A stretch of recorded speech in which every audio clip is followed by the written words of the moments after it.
Ert í vonlausu sambandi. Veldu frelsi. Forsölunni lýkur 2. mars. Samsung.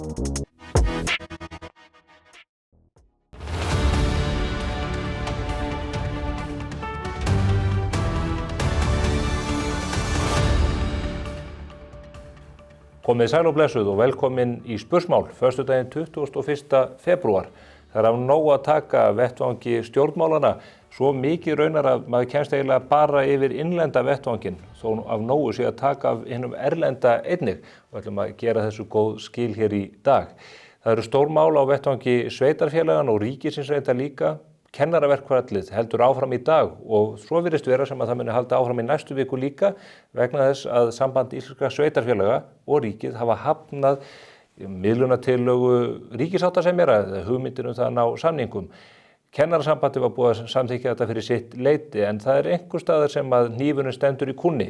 Mínar heimildir herma að það sé búið að semja 22% launahækkun til kennara en að kennarar standi alveg fastir á því að þeir geti þrátt fyrir þessa miklu hækkun endurskoða samningana innan samningstímabilsins og sagt honum upp. Það ætla hinir samningsaðilarnir ekki að fella sig við. Þetta er allt hið ótrúlegasta mál en vonandi að það náist botn í þetta á allra næstu dögum því að þau sem að líða fyrir þetta helst eru þetta nemendurnir, bæði ungir og gamlir.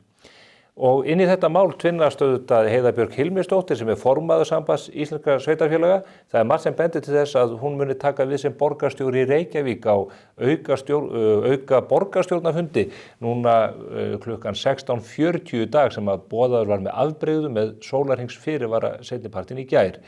Heiða Björk, hún er auðvitað oddviti Samfylkingarinnar í Reykjavíkurborg og hún virðist vera að ná því markmiði að tjasla saman risastórum hópi fólks í meirihluta, nokkuð naumum meirihluta á vettvangi borgarinnar og tryggja þar með völd vinstri manna í borginni fram að sveitarstjórnarkosningum að vori komanda þar sé árið 2026. Það verður fróðlegt að sjá hvernig þeim mun takast til en okkar heimildir herma að það hafi gengið nokkuð brösulega að koma meirihlutanum saman og að tilfinningaríkar senur hafi átt sér stað í Ráðhúsinu í gær þar sem að fólk hafi jafnvel skellt hurðum og farið grátandi út af fundum. Þetta mun nú allt skýrast vonandi helgina og hvet ykkur til að fylgjast með Morgunblaðinu sem kemur út og inn lúguna strax í fyrramálið á laugardegi. Svo langar mig til að minna nú aftur á Byrlunarmálið sem ég hef verið að gera skil hér á vettvangi blaðsins á síðustu dögum og vefnum líka. Í gær birtu við stóru mikla fréttaskýringu málið og á morgun verður framhald á því máli. Ég hef ítrekað og held áfram að biðja Stefán Eiríksson útvarpsstjóra að koma hér til mín í Spursmál og svara spurningum sem varða stofnunina sjálfa en það virðist vera eins og að pósthólfið hjá Stefáni liggi niðri því að hann er alveg steinhættur að svara þessum kurteislu og frekar einföldu erindum mínum. Við skulum sjá hvernig það allt fer. Örlítið af erlendum vettvangi. En heldur vopnahléð á Gaza og það byggir meðal annars á því að Hamas-samtökin hafa fallist á að afhenda þá gísla sem hafa verið í haldi samtakana frá 7. október 2023. Meðal þeirra sem nú eru komin heim eru börnin Bíbas fjölskyldan sem að var numin á brott þennan dag. Við reyndar höfum fengið fregnir af því að móðirinn sé ekki komin í hús þó að Hamas-samtökin hafi haldið því fram. Þau eru öll dáin. Þau voru afhent í gær í líkkistum. Nú ætla að sýna ykkur hér örlítið myndband sem að sýnir hrottaskapinn og meðferðina, ekki bara lifandi fólki heldur dauðu einnig.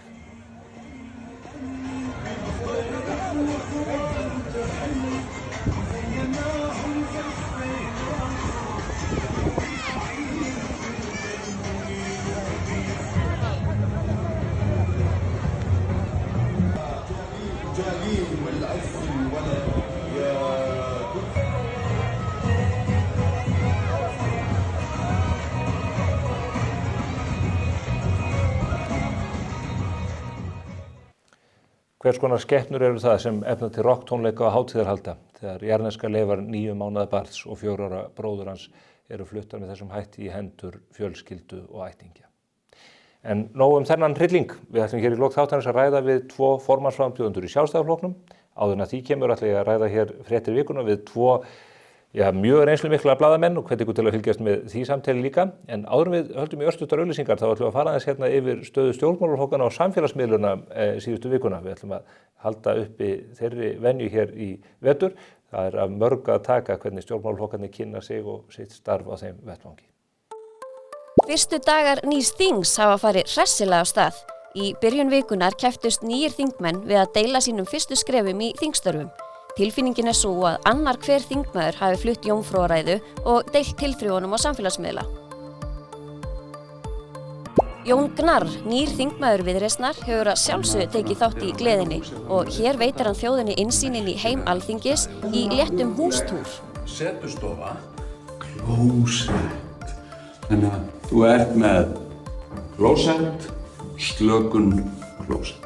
Menntamálin hafa verið ofarlega á baugi og nýliðarnir María Rut Kristinsdóttir og Snorri Másson virðast ætla að taka málaflokkinn föstum tökum. Og í ræðu núna daginn þá kom hún með furðulegan rökstuðning fyrir þessu. Miðflokksmadaman Nanna Gunnlaugsdóttir ekki systir bróður síns fyrir ekki neitt og hjólaði í RÚV og útvarpsgjaldið af krafti. Hann með þjónustuna eða fréttaflutningin.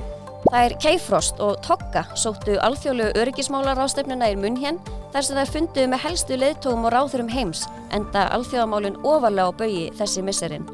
Nú styttist í uppgjör hjá sjálfstæðisfólki en Heimlich-meistarinn Áslaug Arna og ísdrottningin Guðrún Hafsteins gátu þó slíðrað sverðin og pósa fyrir mynd á kjördæmisþingi Norðausturkjördæmis í vikunni. Nú bara að sjá hvernig þær komast frá viðtölum sínum hjá Stefáni hér á eftir. Þetta Payday, bókhaldskerfið sem auðvelt og einfalt í notkun. Payday, næstum því of auðvelt. Vantar þig nýtt skrifborð? Híslan með öll H1 rafmagnsborð nú á 50% afslætti. Verð nú frá 47.750 krónum. Híslan skrifstofuhúsgögn, Skeifunni 8 og híslan.is.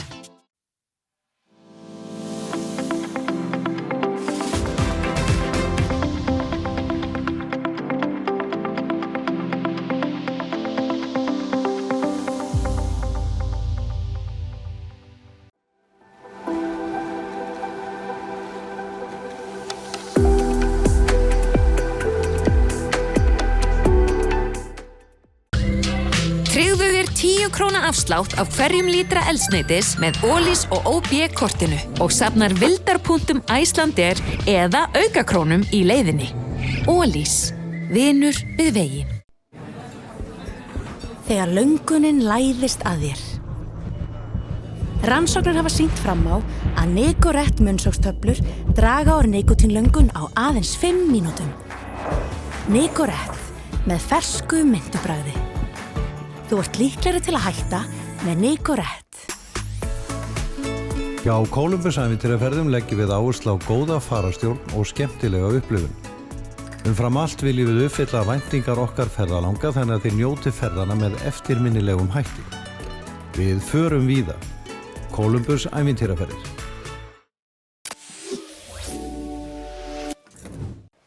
Komið þið sæla 9.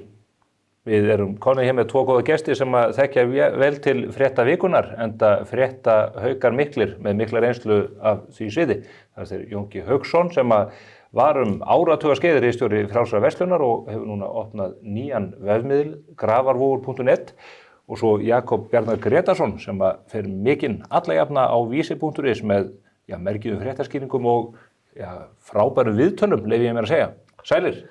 Já, sæll og blessaður. Góðan daginn. Það er ekkert ofsagt í þessu það? Nei, við erum mjög óværir. Vansagt. Já, vansagt, já. Ég var að taka þetta upp aftur. Já, það er ekki bara best.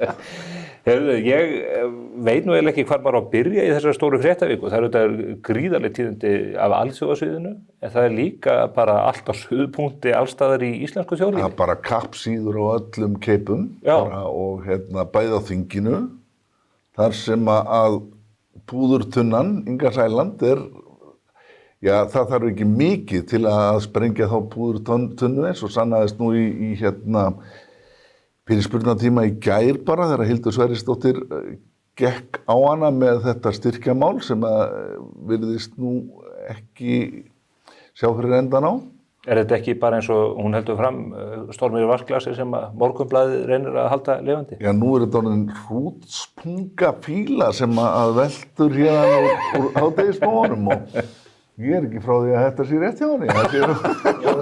Hugsið ykkur ef hérna. til dæmis að Bjarni Benediktsson hefði sagt þetta í ræðustól Með öfugum formerkjum náttúrulega. Já. Hvernig heldið þið að fjölmiðlar líti út í dag? Hvernig hefur þið brugðist við? Stöð 2 og Vísir og RÚV slepptu algjörlega þessu í kvöldfréttum í gærkvöldi. Kom ekki neitt inn á það að hún hefði sagt þetta. Nei. Ég fór og hlustaði sérstaklega á þetta en það kom mér mjög óvart að þetta skildi vera þakka niður vegna þess að við vitum að þetta er náttúrulega svo mikið sagt. Þetta er svo dónalegt líka. Það er það sem þetta er í gangi. En það er náttúrulega ekki þakka niður. Þetta er náttúrulega, við segjum frá þessu á Vísi. Jó, þið segir frá þessu Vísi. Og það er ekki hægt Stöð 2 og Vísir þetta er sama fréttastofan. Já. Og það er ekki hægt að tala um að það sé verið að þakka eitthvað niður eða eitthvað birtist ekki í fréttum Stöðvar 2 þegar við erum búin að blasta því í Vísi. En þú ert náttúrulega svolítið í línulegri dagskrá. Já, sko línulegri. Þeir eru konið í hásama strax. Nei, mér finnst bara skrítið að hvorki RÚV hafi sagt þetta í kvöldfréttatíma. Já, hún er auðvitað stóritt að upplægi. Er þetta ekki líka kannski það að fólk eru auðvitað ónæmt fyrir því? Hefur Þorgerði Katrínu og Kristrúnu tekist það sem að maður hefur talað þar langið mest, það er að segja að bleita þessu upp í þessu púðri? Þær hafa augljóslega verið að reyna það og það kom nú berlega í ljós í þessu máli sem að stýra skólastjóranum þegar hún hringir í hann alveg snarvitlaus og segir hvar er skórinn og svo herma heimildir að sko, þú veist hver ég er og ef að þú ferð ekki og leitar að skónum þá bara hringi ég í lögregluna vinur minn og ég hef samband þar. Og fór Ársæll blessaður að leita skónum? Sko, Inga helli sér yfir fréttamann okkar, hún var með spurningu á mínum vegum, ég hafði verið að reyna að eyða hálfum degi í að ná í hana. Hálfum degi og þú veist, ég var orðinn alveg brjálaður sjálfur, þannig ég skal viðurkenni það bara alveg. Þannig að hún er að fara, Elín Margrét er að fara og spyrja hann út í annað sem er fundur sem að Inga Sæland stóð að húsnæðismál og svo spyr hún hann að lokum. Sko varðandi þetta samtal við skólastjóran og þá bara trompast mín kona. Hún bað svo síðar afsökunar á því en vel að merkja, hún þverneitaði fyrir það að hafa nefnt lögregluna í þessu samtali eða að minnst á stöðu sína sem að náttúrulega hvert mannsbarn veit hver er. Þetta er orð gegn orði, er það ekki við skólastjóran? Þetta er orð gegn orði og ég hringdi svo í skólastjóran og hann bara bar við trúnaði sem að mér finnst nú vera svolítið vafasamt. En ábyrgð þín er mikil, Jakob, vegna þess að Flokkur fólksins hefur reiðst mjög yfir fréttaflutningi Morgunblaðsins og þeir vilja nú reynilega taka okkur af þessum opinberu ömurðar fjölmiðlastyrkjum. Og þeir nefna gjarnan þetta stóra skógarmál í því samhengi, en það er alltaf þín ábyrgð á ekki miklu frekar að svipta sín þessum fjölmiðlastyrk? Sko, ég held að það að Sigurjón vilji svipta ykkur ríkisstyrknum tengist nú meira svona ykkar umfjöllun styrkjamálið. Og smábátaútgerð Sigurjóns. Já, og En þau nefna skómálið Ég ætlaði einmitt að kenna þér það að við værum teknir með í skoðum þetta styrkjadæmi aðeins. Ég bara alfarið á móti þessum styrkjum. Mér finnst þetta, þú ert að þetta er í hinni stóra samhengi þá er þetta smánarlegi styrkir. Þeir eru það. Og það er auðvitað komið í ljós af hverju þeir eru til óþurftar að því að stjórnmálamennir nota þetta sem refsivönd á fólk sem að vinna sína vinna Nákvæmlega, þetta hefur lagt svo vopnin í hendurnar á alls konar nettröllum sem að skýrast ekki við að tala um það þá að við hinni frjálsu fjölmiðlar séum orðið ríkisstyrktir. Og hafa auðvitað sitt hvað til síns máls þó að í sjálfu sér sé þetta ekki alveg rétt. Við neyðumst til þess að spila leikinn. Þú bara, ef við erum í fótbolta og það er bara komið upp reglur rangstöðu, þá er ekki eitt liði sem að geta tekið sig út og hafna styrkjónum og spila bara leikinn eins og það sé engin rangstöða lengur. Síst af öllu í þessu umhverfi þar sem að ríkisútvarpið kín yfir öllu og þurrkar upp auglýsingamarkað og annað í þeim. Nákvæmlega. Þannig að sko, við erum nauðbeygð til að taka við þessum styrkjum, sko. En sko, þessi hótun Sigurjóns er náttúrulega fyrir neðan allar hellur og mér þótti einmitt mjög leitt að hugsa til þess, hann er að tala um að lækka þakið, sem þýðir það að við sem erum að fá samt hlutfallslega langminnst úr þessum potti, það er Morgunblaðið, Árvakur og svo við, erum auðvitað að fá hlutfallslega langminnst úr þessum potti, þau ætla enn að lækka þakkið á því. Ég veit ekki niður í hvað. Og til þess að þá dæla peningum í fjölmiðla sem að litlu máli skipti í heildarsamhengi hlutana. En þetta eru 2 styrkjamál sem að rugla fólki í rýminu. Þetta eru þetta fjölmiðlastyrkirnir, en svo eru þetta styrkirnir til Flokks fólksins. Jón, hvernig horfir þetta við þér? Er þetta stormur í vatnsglasi eða er þetta mál sem á eftir að þvælast fyrir nýjum fjármálaráðherra sem að virðist nú vera komin til starfa til þess að vanda sig og ætla að gera hlutina vel? Já, ég held að þetta verði mjög erfitt fyrir Daða og hvað ég segja? Sko, þetta er ekki stormur í vatnsglasi. Við erum að horfa á það að þetta mun skaða ríkisstjórnina, þetta mun þvælast fyrir henni, þetta hangir yfir henni og hana vantar í rauninni sko, það sem við köllum kannski bara næði til þess að vinna. Mér fannst Daði, hann eiginlega, ég segi bara alveg svo að hann gerir svo lítið í rauninni sko úr alþingismönnum að menn setja lög, það rættast til að það sé farið eftir lögunum, þau gilda fyrir almenning, virðist ekki gilda allt í stjórnmálamenn, Daði talar bara það að þetta sé fjármálaráðendur og embættismönnum að kenna, ekki Flokki fólksins. Sem þó setti lögin á samt öllum. Út frá því var auðvitað spurningin leiðbeiningarskylduna dálítið hæpin, en látum það líka milli hluta sem borgararnir, stjórnmálaflokkarnir og aðrir eiga rétt á því að fá leiðbeiningar frá yfirvöldum. En svo kemur bara upp úr krásinu að þau fengu leiðbeiningar frá skattinum sem að þau hirtu síðan ekki um. Já, en það er sko, þú ert fann að hunsa líka sko þetta, það kemur upp mál að það fólk vissi ekkert af þessu. Það hefur verið að ræða þessu mál, það hefur verið að skoða þau. Það að Daði segja þetta sé ekkert mál, þetta sé ekki þess sem að sveik, sem Inga Sæland. Hún vissi þetta allan tíman og hún var að fá peninga án þess að flokkurinn uppfyllti þau lög sem að þurfti að uppfylla. Flokkur fólksins er stjórnmálaflokkur. Það verkist enginn í vafa um það, en hann er ekki stjórnmálaflokkur sem uppfyllir lög og skilyrði að fá fjárframlög frá ríkinu. Gerir það ekki ennþá, en þau ætla að bæta því núna á laugardaginn. Jakob, mun þú ekki fylgjast náið með landsfundi Flokks fólksins? Það hlýtur að verða talsverð sena, þinn fyrrum kollegi og vinnur Heimir Már Pétursson, er þar orðinn? Já, hann er þar orðinn aðalmaðurinn í partíinu. Það er nú engin aðal nema Inga Sæland, held ég. Menn hafa verið þær vinkonur þínar í podcastinu komið gott, þær hafa nú verið að spá því að þetta verði ein allsherjar flugeldasýning og þær að velta því fyrir sér hvort sé frekari Heimir eða Inga Sæland. Getur þú vitnað um það? Ég get vitnað um það að Heimir er býsna frekur. Já. Og ég hef nú unnið við hlið hans bara í mörg herrans ár og hann er fastu fyrir. Ég get alveg sagt ykkur það. Ég held að það sé nú meira fylgst með, og það er nú reyndar svolítið skrítin staða, þegar við lítum til þess að Sjálfstæðisflokkurinn er, hvað fekk hann út úr síðustu kosningum? 19,4% er það ekki? Já, það er ekki fylgst með neinum landsfundi eins mikið og komandi landsfundi Sjálfstæðisflokksins. Þar næstu helgi? Sem er smáflokkur. Aðra helgi, já. Já, en það verður heldur betur Búist við 2200 manns í Laugardalshöll. Formannslagur milli tveggja kvenna, mjög frambærilegra verði ég að segja.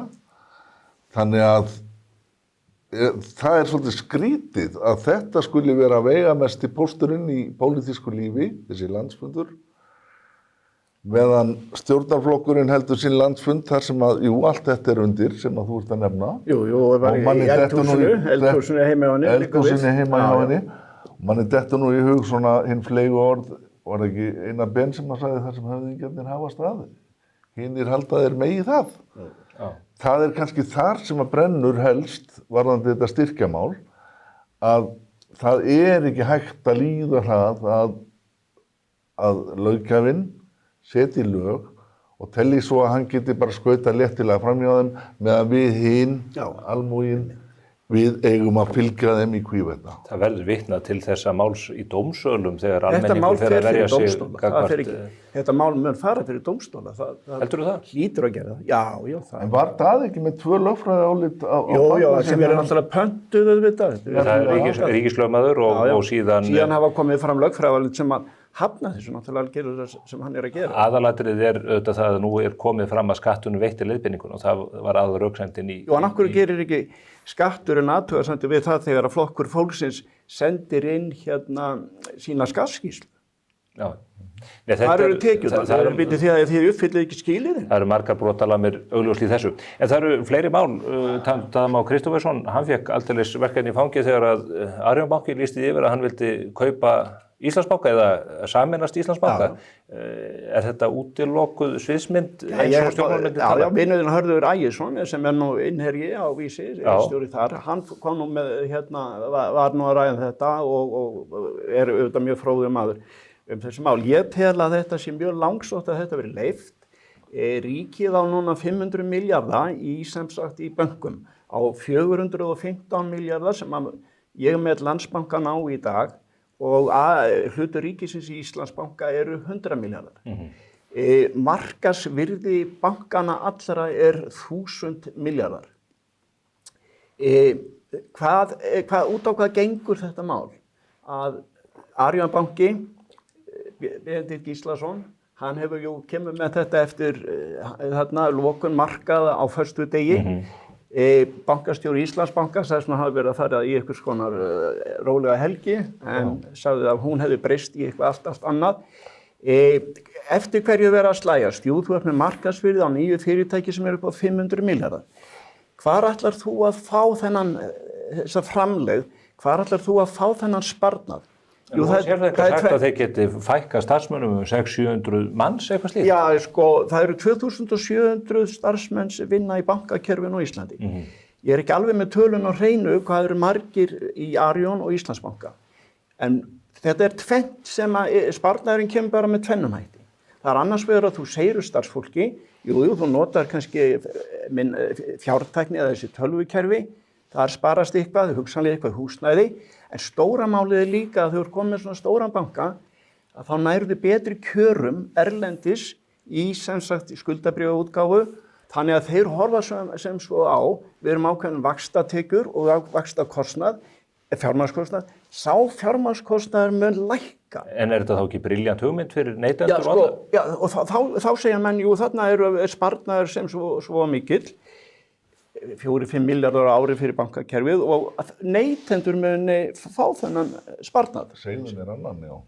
Og þá gerist það að menn segja þetta, er það nú mjög líklegt, er þetta ekki bara 2 stóri bankar, Landsbanki og þá þessi risabanki. Kvika? Já, Kvika er 90 milljarðar skráður í Kauphöllinni. Þá segja menn sem svo, jú, mun þetta einhvern tímann leiða til þess að þetta fari til fólksins eða það verði lægri og fyrirtækja þetta og það verði lægri vextir.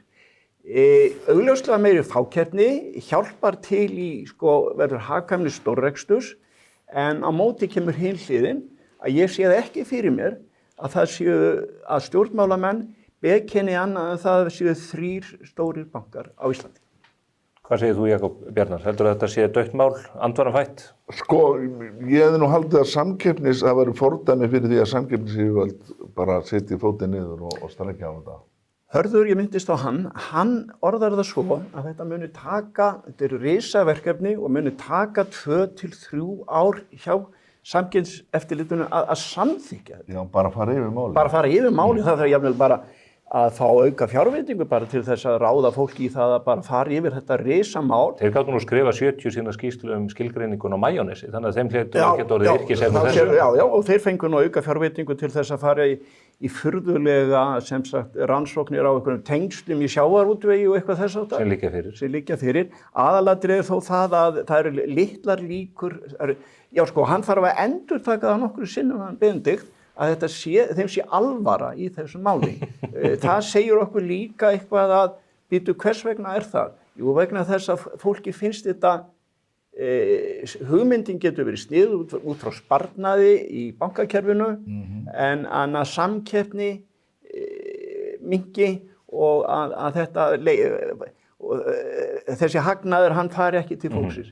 Benedikt bætti því við, bankastjóri, að það væri þannig að hann gerði ráð fyrir að Samkeppniseftirlitið myndi setja allskis skorður, leyfa þetta en setja skorður og tryggja það sem sagt að það yrði ákveðin samkeppni samt sem áður. Svo vitum við náttúrulega að fyrirtæki á Íslandi eru í samkeppni, sko fara bara beint til útlanda til þess að sækja peninga, fara þá tengja framhjá, en við smælingjarnir, við fólki á götunni, við gerum það ekki.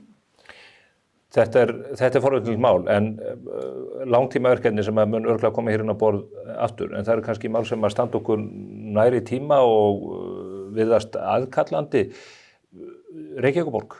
Já, það er nú. Einar Þorsteinsson, þetta reyndist mikil afleikur hjá honum. Hann er út í kuldanum. Ég er algjörlega ósammála. Ég veit ekki hvort að það er hægt að fullyrða að þetta hafi verið afleikur hjá honum. Ég held að hann hafi bara talið sig vera komin, hann hafi verið bara fastur í einhverju feni, hann kæmi hvorki lönd né strönd. Annarkvort var þá þessi ákvörðun afleikur eða myndun meiri hlutans með ég held að hann hafi gengið út frá því sem vísu að hann væri að fara að mynda annan meiri hluta. Og þær viðræður voru hafnar að einhverju leyti. Vilyrði komin. Og Helga Þórðardóttir var á leið inn í þær viðræður. Hún vissi ekki betur en að hún væri að fara að taka þátt í nýju meirihlutastarfi. Og hefði umboð til þess. Þá kemur allt í einu hringing frá frú Sæland sem er nú mikill örlagavaldur í bæði borg og landsmálum og segir, nei, takk fyrir, þú ert ekki að fara neitt, þú ert ekki að fara fet, ég ætla ekki að taka þátt í því að leiða Sjálfstæðisflokkinn til valda í borginni. Og þá er náttúrulega Einar sigldur upp á sker, kemst hvorki lönd né strönd með þetta og nú er hann bara að brenna skjöl niðri ráðhúsi. Er svartur reykur úr og spilar á lútanum bara eins og þýskur herfóringi. Ég er algjörlega ósammála sko að ég tel að hann ætlaði að gera þetta sem þú ert að segja. Hefði hann ekki bara þurft að innsigla það áður en hann fór og sprengdi allt í loftu? Já, eins og hann segir með Helgu, hún skiptir skoðun greinilega. Já, hún skiptir ekki skoðun, Inga. Já, ok, og hvort að Kristrún hafi komið svo til Ingu, það eru allskis plott í gangi. Kristrún hafnar því alfarið, Morkin hélt þessu fram, Kristrún hafnar. Það áttu fund upp í stjórnarráði, það er staðfest. Fund í hátinn, skömmuráðinu að sjá hvernig kemur þess. Þetta er mesta lán fyrir Sjálfstæðisflokkinn í Reykjavík að þetta skildi hafa splundrast. Og ég ætla líka að fá að segja það að ef að Sjálfstæðisflokkurinn eins og stemdi í ætlaði sér að fara þarna inn í einhverja stjórn, nýjan meirihluta með Framsókn, sko flokkurinn, það hefði verið mjög slæmt. Flokkurinn, Sjálfstæðisflokkurinn er að græða miklu meira á því að leyfa þess að klárast þessu máli, hann mun koma miklu sterkar inn í næstu kosningar. Minnumst þess að Davíð Oddsson, hann kom inn 1982 eftir að hafa verið vinstri stjórn. Þessi er náttúrulega búin að vera svolítið lengi í borgarstjórninni. Davíð var búin að sitja síðan 70 ára. Þannig, og ég ætla líka að fá að bæta því við að Einar Þorsteinsson, núna, mín skoðun er svo að hann eigi miklu meiri möguleika á að koma núna á spretti inn, mótmæla hinn og þessu, tala græna gímaldið og sem að hann ber nú ábyrgð á sjálfur. Já, sem að hluta til eins og svona. Á hann að fara að tala gegn því sem hann ber sjálfur ábyrgð á. Akkur er hann ekki búin að fella þessi jólatré þarna niðri við flugvöllinn? Já, öskilið, þetta er svo frálegt. Alveg borgarstjóri fer bara með keðjusögin á þessi tré. Já, leiðtogi stendur upp og bara... Er ekki verið að fella þessi helvíts tré? Jú, en málið er það að hann mun, ég segi það, lán fyrir Sjálfstæðisflokkinn að Inga Sæland skildi hafa hringt þetta símtal eftir hádegi á þessum laugardegi og ég segi líka að Einar Þorsteinsson mun örugglega, eða Framsókn, ég held að það sé meiri líkur núna að þeir nái mann inn í næstu kosningum heldur en ef hann hefði haldið þess áfram. Hann gerði mestu mistök sem einn maður getur gert. Hann fer í kosningabaráttu og segir ég vil breytingar, kjósið mig. Ég er maðurinn sem er að koma inn með breytingar í Reykjavíkurborg. Fær 4 fulltrúa, svíkur náttúrulega strax og fer sko í fangið á degi sem virðist alveg sama hvað gerist þó að samfylkingin missi völd í kosningum, eða missi og tapi í kosningum, sjáu þið, hann alltaf heldur samfylkingin völdum. Þetta séni. Já, þetta algjört séni. Já, en hugsaðu ykkur vandagræðkina í þessum flokki. En segið mér, þið fullirðið á vísi að Heiða Björk Hilmisdóttir sé næsti borgarstjóri, það kemur vantarlega í ljós 20 mínútur í 5 í dag, undarlegu fundatímir hjá borgarstjórn. Já, þið fullirðið að hún taki við þessu. Við teljum okkur hafa öruggar heimildir fyrir því, já. Er það ekki Dagur B. Eggertsson bara að halda ítökur sínum í borginni? Þau hafa verið mjög nánir samverkamenn á vettvangi borgarstjórnar. Sko, allt þetta sem að Jón er að fara hér yfir, ég tek undir hvert orð. Ég held að þessi nýji meirihluti fái ekki neinu áorkað sem þarf að gera og ég hefði haldið að það væri sko gáfulegast fyrir þau að setja Sönnu sem hefur verið að mælast í einhverjum könnunum vinsælasti borgarfulltrúinn, gera hana að borgarstjóra, það væri meiri friður það, en Heiða vill verða borgarstjóri og ég held að það er ekki eftir að reynast vel til lengri tíma, hvað er þetta tæft, þetta rúmt ár, hvað? 14 mánuðir, hvað þetta er, já, eitthvað svoleiðis. Er þetta ekki orðið hefðamennst aldrei stutt við þetta fyrir að verða bara eins og með forsætisráðherrann á Ítalíu? Jú, sko ég... Fólkinn fær á hausinn að þetta setja bronsstyttur á öllu þessu fólkinni í ráðhúsið. Ég held að það verði mjög forvitnilegar sveitarstjórnarkosningar hér að ári. Við skulum vona það. Ég held að það sé algjörlega fyrirlíkandi. Já. Svo er líka annað að, sko, það hefur verið kjaradeila, kennara sem að auðvitað allir hafa tekið eftir. Og er kannski að leysast, ég veit það ekki, það að kennara samþykki og en hinir sem sagt vilja fá upp frest, það kannski segir svolítið. En það er ekki aldrei spurðar að því þegar það er að mynda þetta, hvað segir kennara? Sko Reykjavíkurborg er stærsti atvinnuveitandi kennara á landinu. Það er að koma væntanlega þá einhver hækkun eða erfið. Þær eru spurðar að því þessar kryddpíur held ég að eru verið kallaðar. Hvað er það að tala og þær segja þetta er bara leyndó held ég, þess að það er einn þarna, misti það nút úr sér sko.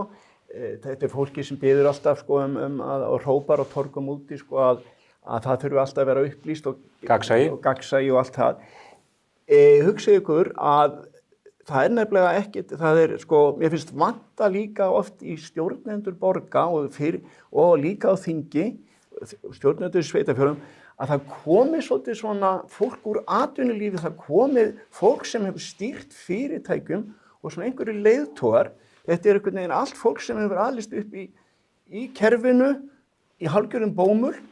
Það er ekkert fólk sem hefur unnið í einhverjum litlum fyrirtækjum, þar sem þarf að hringja út mánaðamót en jafnvel fyrir mánaðamót þau getur borga reikninga og svo að hægt að borga laun eða eitthvað þess að. Kerfið stækkar og stækkar. Já, kerfið stækkar og stækkar. Sko. Og sem er náttúrulega orðin algjör pláa. Já. Í einu stóra samhengi. Og þarna Heiða, mun hún koma þá inn sem leiðtogi Samfylkingar og skora í næstu kosningum. Hugsanlega er það nú plottið og var það ekki eðlilegt að hún fengi þetta fyrst það er verið að leita. Er ekki sagt að hún sé dauðarhætt við Kristrún, að Kristrún líti á það sem sitt næsta verkefni að koma að sinna manneskju að í borginni? Það er sagt, en sko, ég held það að, og það er alltaf verið að tala það niður á ýmsum póstum, en ég held að menningarstríðið sem að geysar hér, sem að við höfum verið að kalla vók, það skipti miklu meira máli heldur en fólk vil vera að láta. Og í stefnuræðu forsætisráðherra, hún hafði ekki nefnt þetta einu orði í kosningabaráttunni, þá kemur hún bara út með kvenfrelsi og transréttindi og það er bara, sko, Trump náttúrulega polariserar þetta allt, þannig að línur skerpast. Þá kom hún út úr skápnum með þetta sem hún hafði ekki haft orð á áður, ekki í kosningabaráttunni. Kannski er Heiða bara og Kristrún eru þær bara bestu vinkonur ef að það er gáð.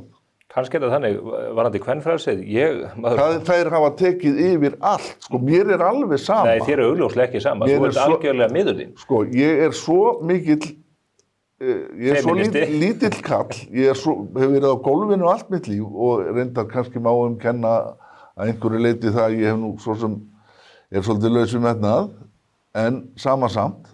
En ég hef aldrei séð annað eins, þær eru að taka yfir allt. Við birtum grein frá sveitarstjórum þar sem við vorum að mótmæla þessum andskotans flugveldi, leyfi ég mér að segja.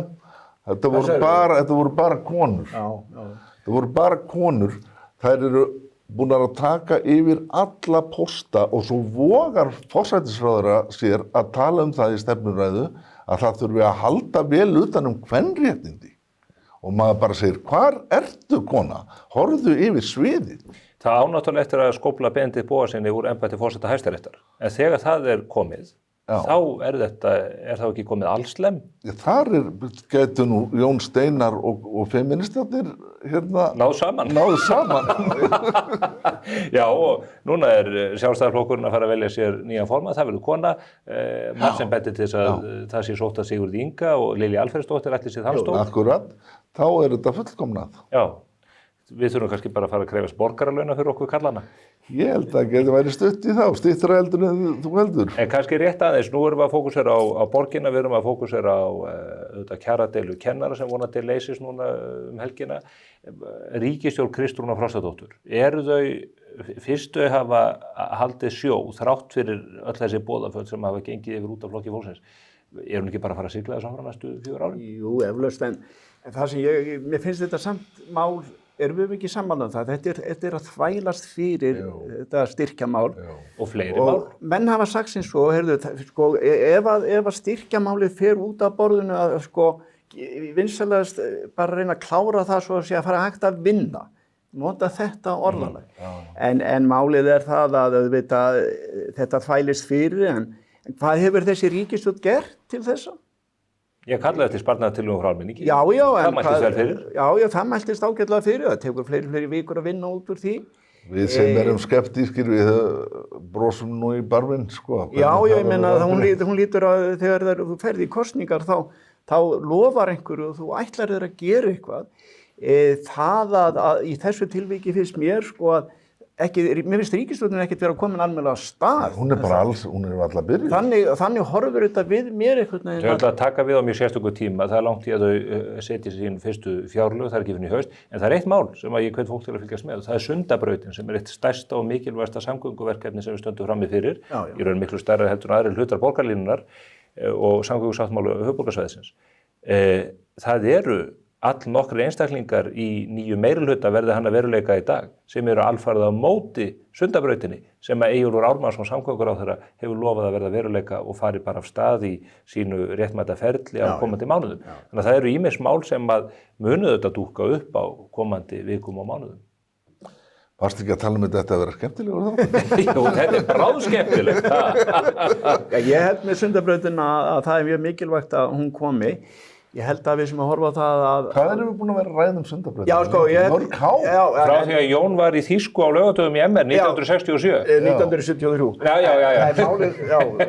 Já. Málið að það þarf auðvitað að bæta samgöngur og borgarlínan í mínum huga.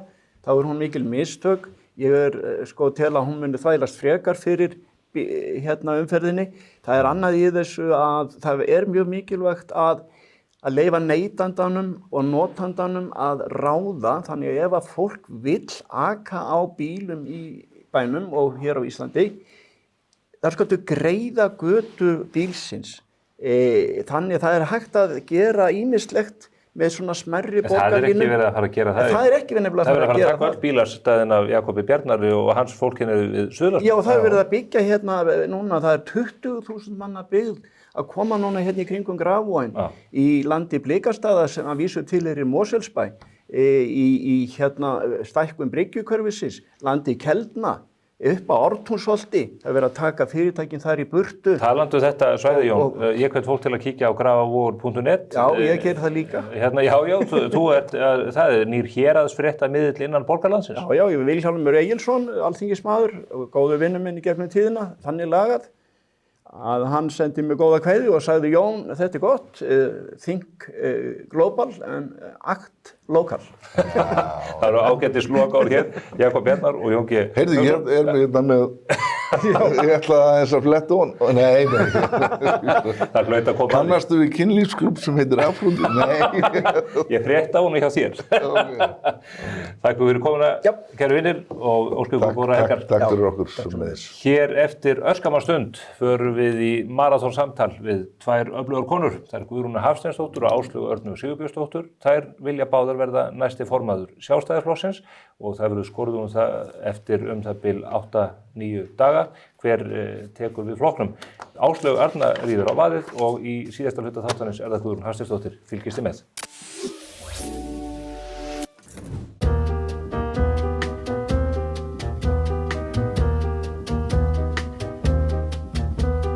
Herragarðurinn klæðir þig vel. Býttu í Oreo Minecraft kvikmyndar kekskökuna þannig hún verði ferhyrnd. Þú gætir unnið sérstaka vinninga í leiknum.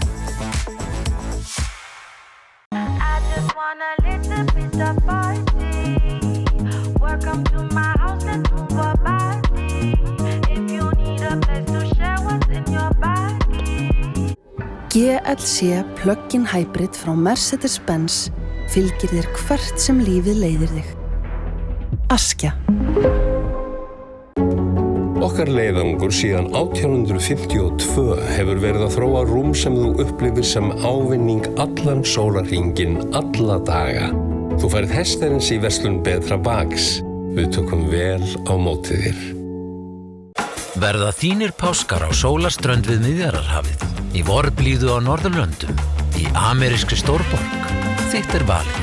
Icelandair. Vantar þig bílavarahluti? Á Polsen.is finnur þú bílavarahlutina út frá bílnúmeri. Velur viðeigandi varahluti og pantar. Við sendum all land. Polsen.is. Komdu og reynslaktu glænýjum Toyota Land Cruiser 250 hjá viðurkenndum söluaðilum. Toyota. Förum lengra.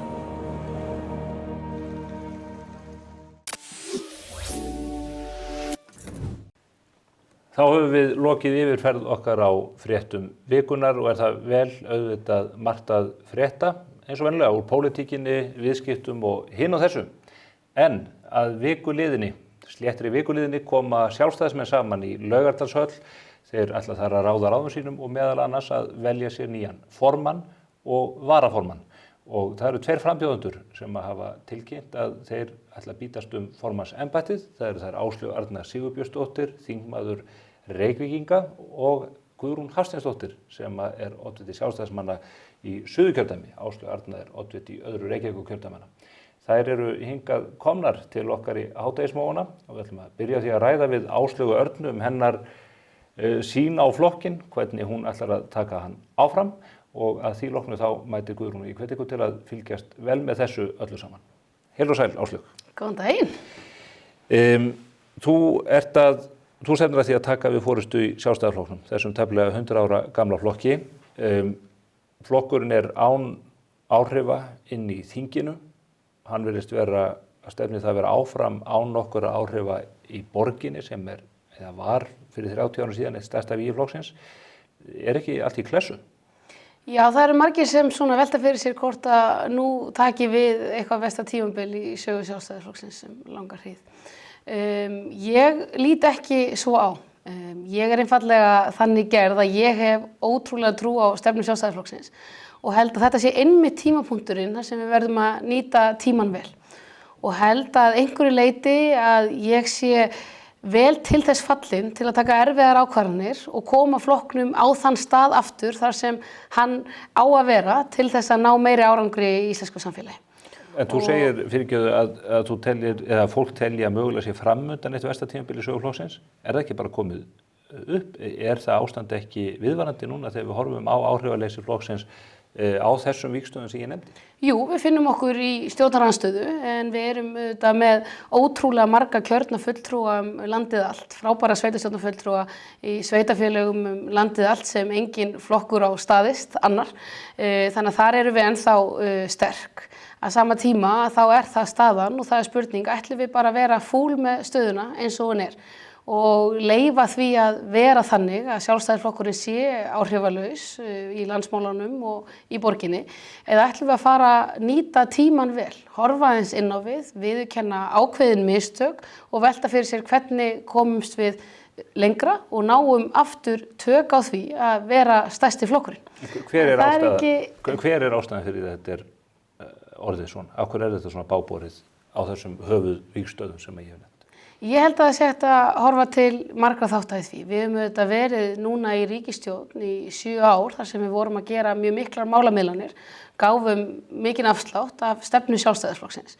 Og maður hittir ungt fólk í dag sem full eldmóðsk gagnvart pólitíkinni en það þekkir eiginlega bara Sjálfstæðisflokkinn að gera þessar málamiðlanir. En þegar ég hreifst af Sjálfstæðisflokknum þá var hann í stjórnarandstöðu líka, það var vinstri stjórn í landinu og ég fann að þarna ætti svona mín lífsskoðun heima og þá var ekki endilega vinsælt að vera sjálfstæðismaður. Það eru síðan, má horfa til að mínu mati þurfum við að geta horft til þess að við höfum ekki náð nægilega miklum árangri á kerfinu. Við erum að sjá það að sumt hefur reikið á reiðanum of lengi. Við höfum ekki náð nægilega miklum árangri á grundvelli okkar stefnu í ýmsum málaflokkum og við þurfum að nýta tíma núna og velta fyrir okkur hvernig ætlum við að gera þetta þegar við komumst aftur í ríkisstjórn. Og þá hljótum við líka að þurfa að hugsa til lengri tíma, við tjöldum ekki til einnar nætur, heldur hvernig byggjum við upp Sjálfstæðisflokkinn að nýju sem sterkt og stórt stjórnmálaafl.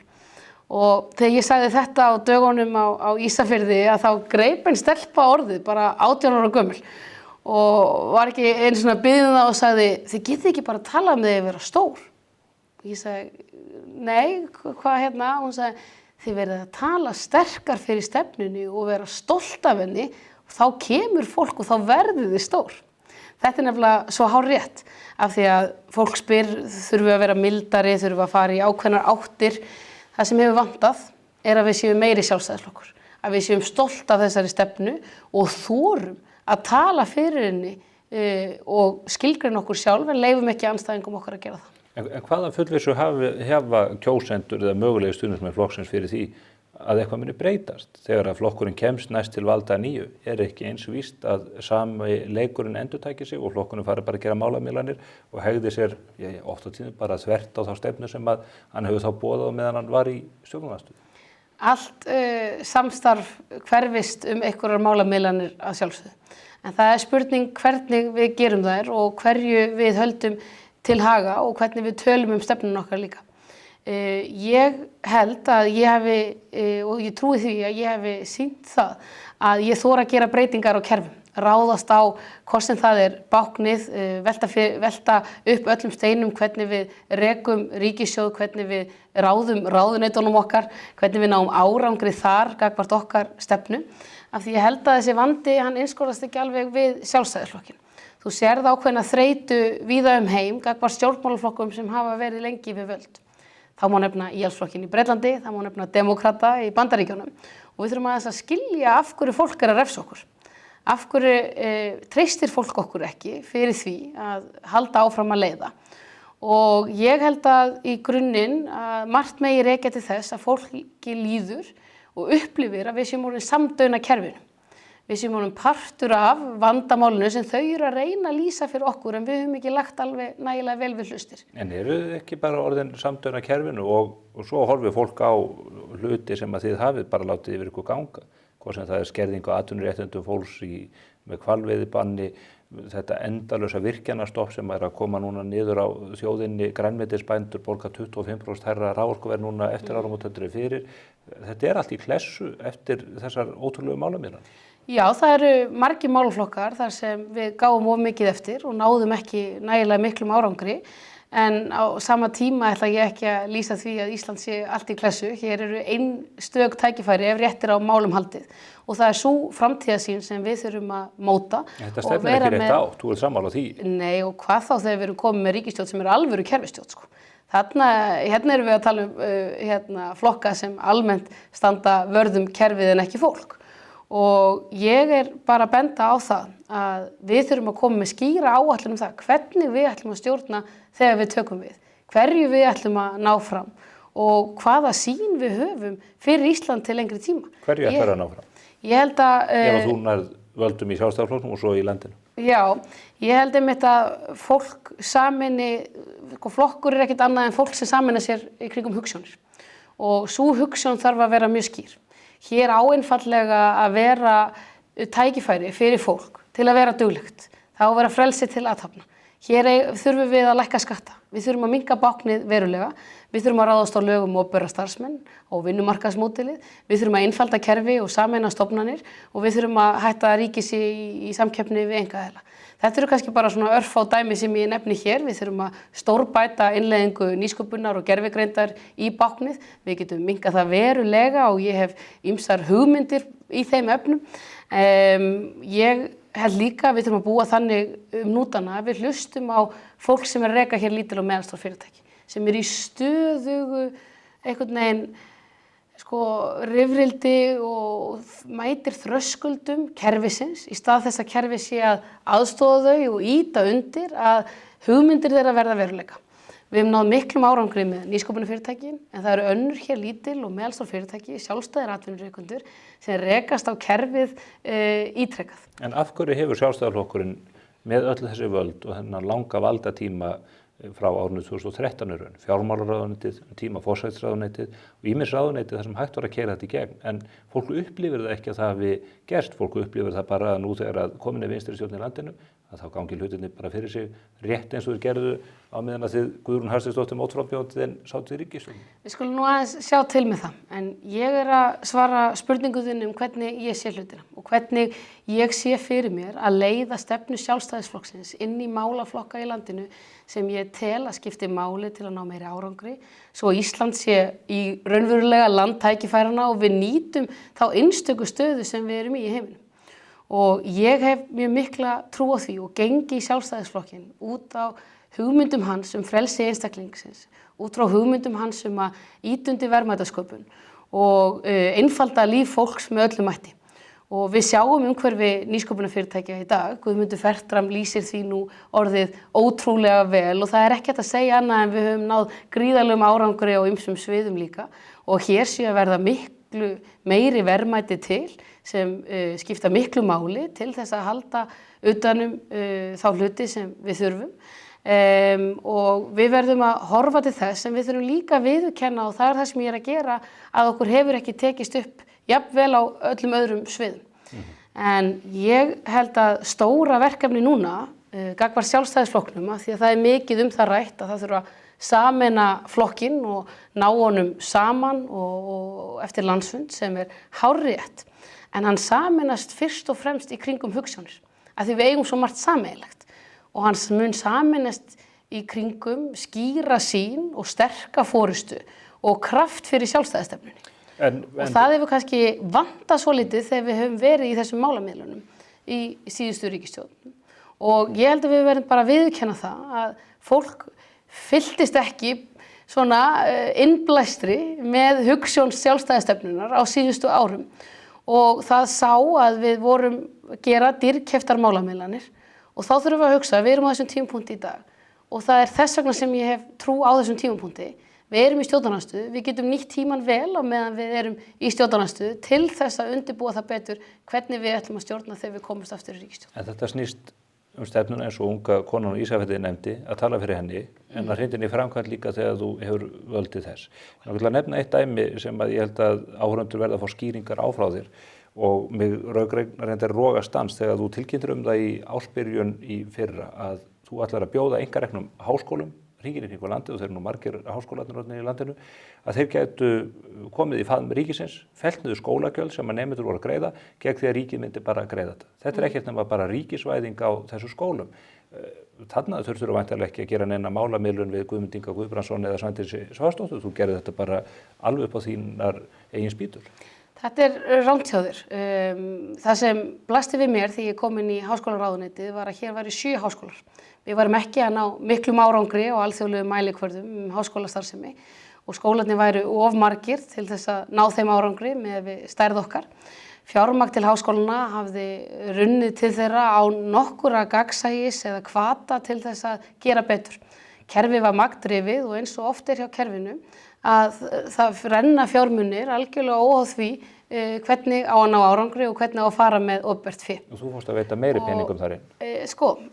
Við skulum byrja á byrjuninni.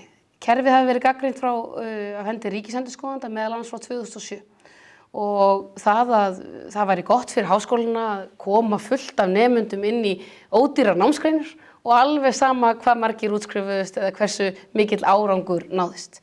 Þarna erum við að ýta undir magndrifið kerfi en ekki gæðadrifið. Þetta var hluti sem þurfti að breyta. Var búið að reyna að breyta í mörg ár en var svona mál sem fór aftast í forgangsröðuna því að ríkið oft bara í viðbragðspólitík að bregðast við og næri ekki árangri með stórar breytingar sem skipta máli til lengri tíma kjörtímabil eftir kjörtímabil. Það sem við gerðum var að breyta því að öllu leyti. Þá þurfti að taka ýmsar minni ákvarðanir. Hvernig var skipting fjármuna til einkarekinna og opinberra skóla, hvernig fóru fjármunir, hvernig getum við búið til gæðadrifið nám og svo framvegis og ég ætla ekki að þreyta ykkur með því lengi. En ein lítil ákvörðun, þetta hefur hægt að framkvæma. Ein lítil ákvörðun er að ákveða hvað einkareknir skólar fá mikla fjármuni. Og mér finnst það ekki vera ríkisins að draga úr því að hér stofnist til einkarekinna háskóla eða einkarekinna starfsemi að því ég held að einkareknir skólar, heilsugæslur, hvers sem við lítum séu oft betur til þess fallnar þar á árangri heldur en ríkið sjálft. En þegar ríkið ákveður að greiða minna og gefa skólunum ekki þetta val, að þá eru við að taka ákvörðum það að fé fylgi ekki sjúklingi eða fé fylgi ekki nemenda. Og þetta gerum við í heilsugæslunni. Svo hefur geta greitt einkareknu skólunum jafn mikið fé og hinum opinberu án þess að ginna þá til þess að hætta að taka skólagjöld. Allir bestu háskólar í heim, eftir því sem að háskólarnir eru betri í heiminum, þeim en hærri eru skólagjöldin. Þannig að umræða gæðadrifið nám og annað standast ekki í skoðun í því sambandi. Já, við erum að horfa á samkeppnina á Norðurlöndunum og lönd sem hafa öll tekið þessa ákvörðun, þar hafa einkareknir háskólar byrjað að blómstra á nýju. Hér eru þeir ekki að ná almennilegri samkeppni og við þurfum líka öfluga samkeppni. Eitt var háskólinn sem ákvaða þykja ekki boðið. Já, og það er sjálfsagt. Það var ekki mitt markmið að allir myndu þekkja boðið. Þannig að háskólinn í Reykjavík sem er að útskrifa nemendur sem eru í háframleiðar greinu, verkfræði og slíku, þeir þykja ekki boðið. En listaháskólinn, þar sem að mér er sagt að aðsókn hafi aukist í munna í allskyns mjög óarðbærar greinar fyrir samfélagið, hann vex og vex og vex. Síðan eru skólarnir með samninga við ríkið ákveðin hámörk nemenda sem við greiðum fyrir í ákveðna greinar. En í fyrsta skipti núna er hvati fyrir skólana að mennta fólk í greinum sem eru gríðarlega arðbærar fyrir atvinnulífið sem þörf er á og við erum bara ekki að standa okkur nægilega vel þegar kemur að því að mennta í greinum sem skipta atvinnulífið máli. En hvaða greinar eru það til dæmis í listaháskóla? Tæknifræði, það er grafísk hönnun meðal annars. Þú sér þessa leiki, þessa tölvuleiki sem er að skapa hér gríðarleg verðmæti og störf. Að það má nefna að spjaldtölvan sem þú horfir á væri ekki svona þunn og falleg í laginu nema fyrir hönnuði sem komu að því. Heldur það hafi verið hönnuði sem kom úr skólum þar sem voru engi skólagjöld? Nei, en er það ekki markmið í sjálfu sér? Ég hugsa þessi fólk á Caltech og MIT og Harvard og Stanford, Cornell. Markmiðið okkar er að skólarnir séu öflugri. Skólarnir séu betri, skili betri nemendum og mennti betur í þau tækifæri sem framundan eru. Á Norðurlöndunum eru betri háskólar en hérlendis. Það eru öflugra nám sem er heldur ekki með skólagjöldum almennt. Þannig að það á ekki að vera verkefni ríkisins að mismuna einkareknum skólum. Heldur að bjóða þeim að fé fylgi nemenda svo að hann eigi jafn mikla möguleika á að fara í aðra skóla. Það hefur verið auðvitað gríðarlega gaman að finna fyrir því að fólk hefur komist í nám eins og í Bifröst, í fjarnám sem hefur ekki átt tök á því áður. Við erum að tryggja ákveðin jöfn tækifæri sem sjálfstæðisstefnan stendur fyrir og það gerum við líka í heilbrigðiskerfinu og menntakerfinu öllu að við viljum sjá einkarekstur blómstra, við viljum tala fyrir einkarekstri og að hér séu jöfn tækifæri. Nema í skólakerfinu? Nei, líka í skólakerfinu. Að fé fylgi börnum er sjálfstæðisflokkurinn að tala fyrir á grunnskólastigi, í leikskólastigi, svo að við fáum hér fleiri skóla, betri þjónustu og hvernig samkeppni. Þú verður samt að viðurkenna að með þeirri ákvörðun að ginna skólana, hvetja skólana til þess að fella niður skólagjöld og að ríkið bæti þeim upp tekjutappi sem því nemur að það er ríkisvæðing. Nei, ég ætla ekki að taka undir það. Þetta eru 600 milljónir af þeim 40 milljörðum sem fara inn í íslenskt háskólakerfi. Þetta eru rosalega lítil ákvörðun af þeim stóru breytum sem við þurftum að fara og það var einfallega ósanngjarnt að sumum háskólum í gamla kerfinu, sumir einkareknir háskólar fengu kannski 80-85% af ríkisframlaginu, aðrir bara 60-65%. Þú gæst hækkað framlagið. Leiðu mér að klára það. Þú gæst hækkað framlagið upp í 100% án þess að draga þá út í það að leggja niður skólagjöld. Verslunarskóli Íslands sem langöflugasti framhaldsskóla á Íslandi, þar hafa allættið verið greidd skólagjöld langt og það ekkert að því að taka skólagjöld. Ég bara segja að við verðum, og það ekki ríkisins, að mismuna nemendum eftir því hvaða skóla þeir velja. Og féð á að fylgja jafn mikið nemenda sem velur einkarekinn skóla og opinberan. Nóg þetta áhugaverða mál. Eitt sem ég langar til að ræða við þig vegna þess að það varðar svona fylkingar innan Sjálfstæðisflokksins, staða borgarstjórnarflokksins. Ég nefndi þetta sem einn af svona burðarásonum í valdakerfi flokksins í gegnum áratugina. Það hver höndun upp á móti annari í borgarstjórnarflokknum, hvað sem oddvitinn segir í viðtölunni hér á vettvangi spörsmálið ekki. Hvernig hægt að koma friði og hvernig hyggst þú búa Sjálfstæðisflokkinn þannig til ferðar í næstu sveitarstjórnarkosningum að hann geti náð árangri og tekið til í öllu þessu sem upp komið í borginni? Já, ég held að í fyrsta lagi að það geti skipt máli að formaðurinn komi sjálfur úr Reykjavík og beri þar með mikla ábyrgð á sínu eigin kjördæmi að það náum við meiri árangri á sveitarstjórnarstiginu. Ég hef verið vonsvikinn með hvernig starfið hefur verið uppbyggt í Sjálfstæðisflokknum langa hríð. Og sumir segja að það séu svona praktísk úrlausnarefni þegar maður ræðir valhöll eða skipulagsreglur flokksins og uppbyggingu innra starfsins. En ég hef allatíð haft gríðarlegan áhuga á þessu af því að mér finnst þetta að vera rætur flokksins okkar. Það að segja svona stoðirnar gagnvart því hvernig við ætlum að stækka og ná meiri árangri. Af því að ef við erum ekki með öflugt félagsstarf í Sjálfstæðisflokknum sem snýst hugmyndir og hugsjónir, hvernig við ætlum að ná árangri eins og í borginni, hvað við ætlum að leggja til fyrir borgarbúa og löðum að okkur nýtt fólk, að þá munum við ekki ná árangri þegar kemur að kosningum. Og ég með mjög skýra sýn það hvernig við getum náð þessum árangri. Skipurit flokksins í dag og uppbygging byggð á gömlu kirkjuskipulagi Reykjavíkurborgar þar sem sóknarmörkin fara eftir, hverfafélögin fara eftir þeim og ég held að þetta sé barn síns tíma og haldi einhverju leyti aftur að meiri árangri að starfið sé ekki öflugra en raun ber vitni í mörgum af þeim félögum af því að þau eru orðin of mörg. Það var skiljanlegt í þá tíma þegar stjórnmálastarf fór eingöngu fram í félögum og fundum. En stjórnmálastarf dagsins í dag svo fjölbreytt og við verðum að vera algjör kameljón í að koma stefnunni á framfæri, hvort sem það með öflugum fundahöldum og fjölmiðlun og skrifum í blöðin, en það verður líka að gerast á miðlunum sem unga fólkið á. Og ég held að við þurfum að þora að fara þessi í ræturnar á skipulagi flokksins.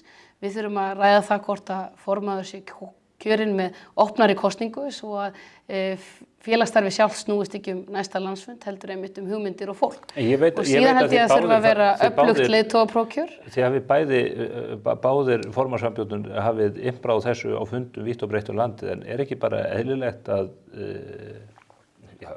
kjósendur, flokksmenn fá bara að heyra það frá ykkur áður en þið mögulega verið formaður flokksins hvort að þið viljið opna á formannskjörið á landsvísu eða hvort að það haldi innan landsfundar. Er nægilega gott að þeir sem bjóða sem fram til forystu segja að við skulum skoða þetta eftir yfirkjörin? Já, ég hef alveg talað fyrir því að við verðum að finna leiðir til að opna það þannig að allir virkir sjálfstæðismenn geti tekið þátt. Á því eru síðan skipta skoðanir innan flokksins og ég vil að flokksmenn komi að því hvernig þessu sé háttað, hvort þú þurfir og finni bara hver skilyrðin eru.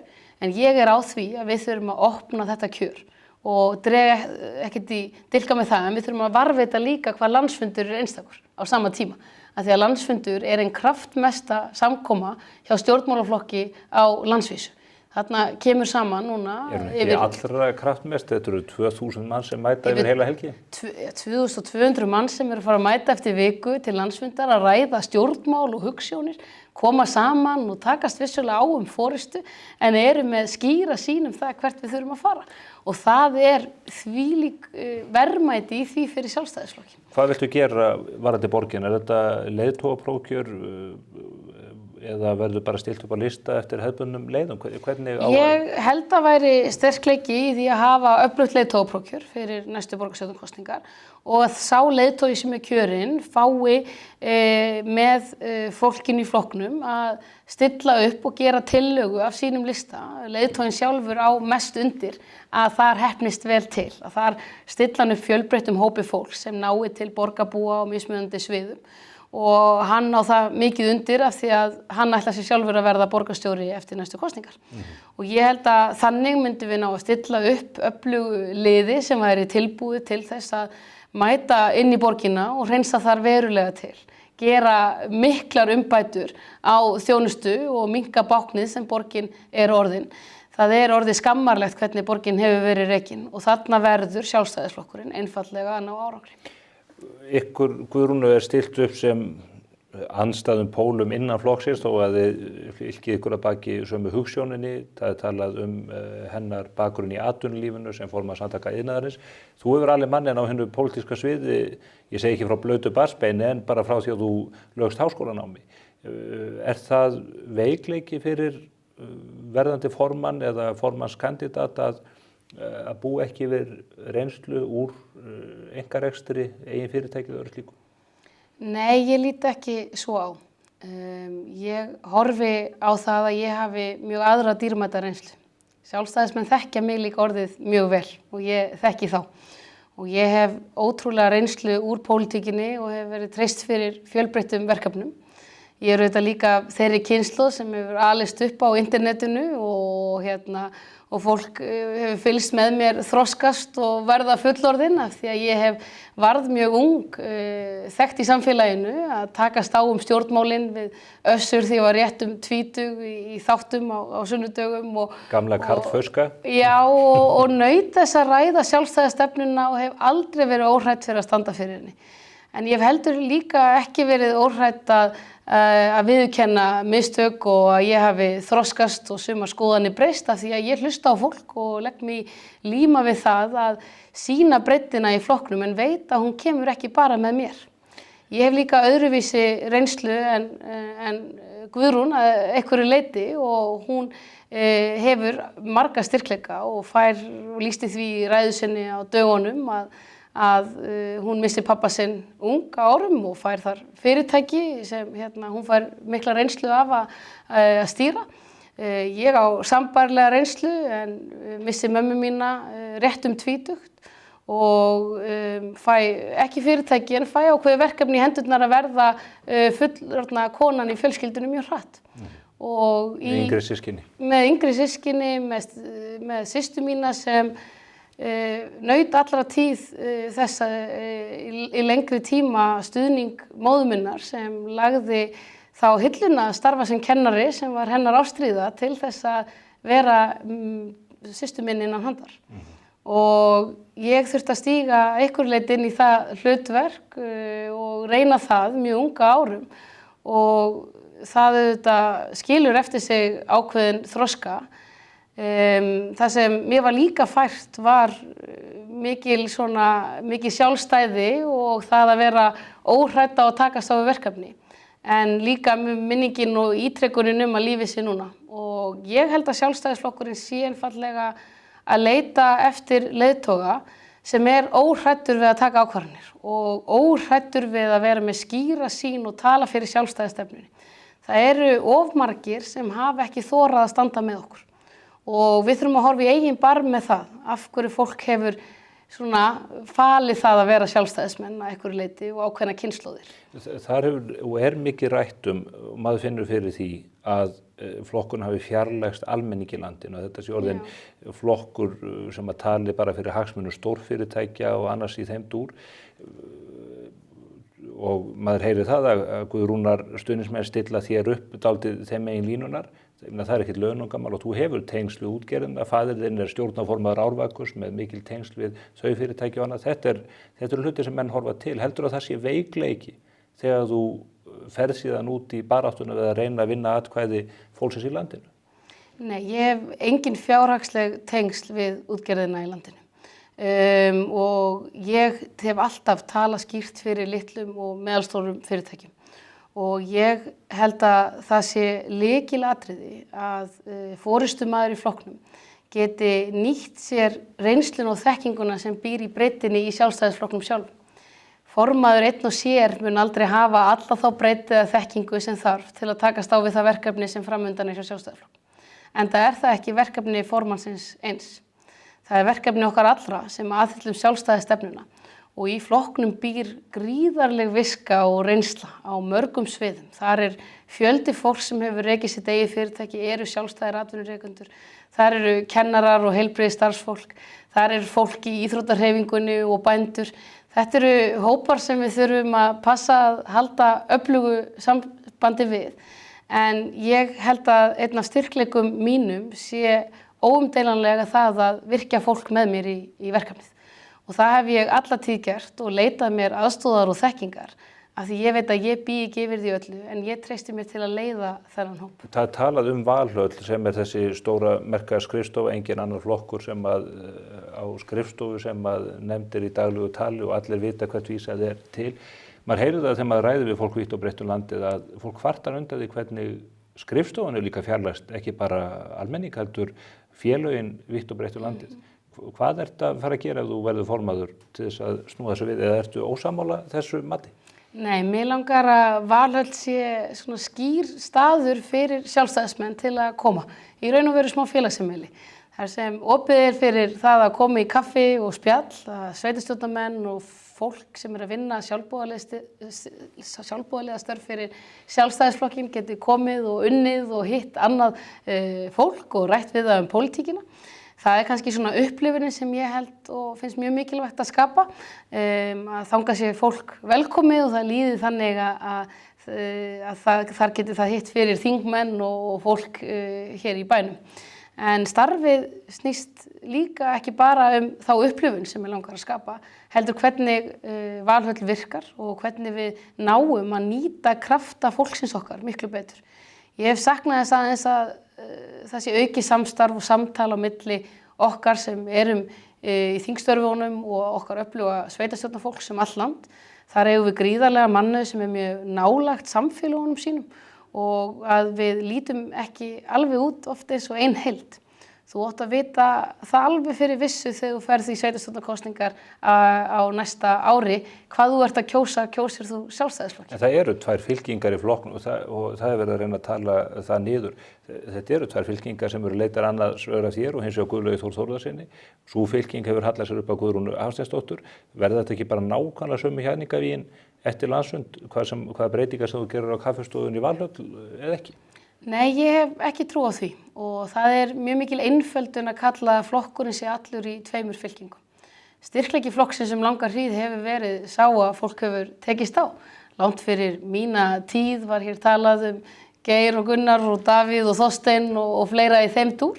Þetta reykur sér alveg til forsetakjörsins 52 held ég. Já, og þegar þetta rætt og þegar við séð hvenær flokkurinn hefur náð að blómstra, að þá það undir skýrri forystu og krafti fyrir hugsjónum og sjálfstæðisstefnunni.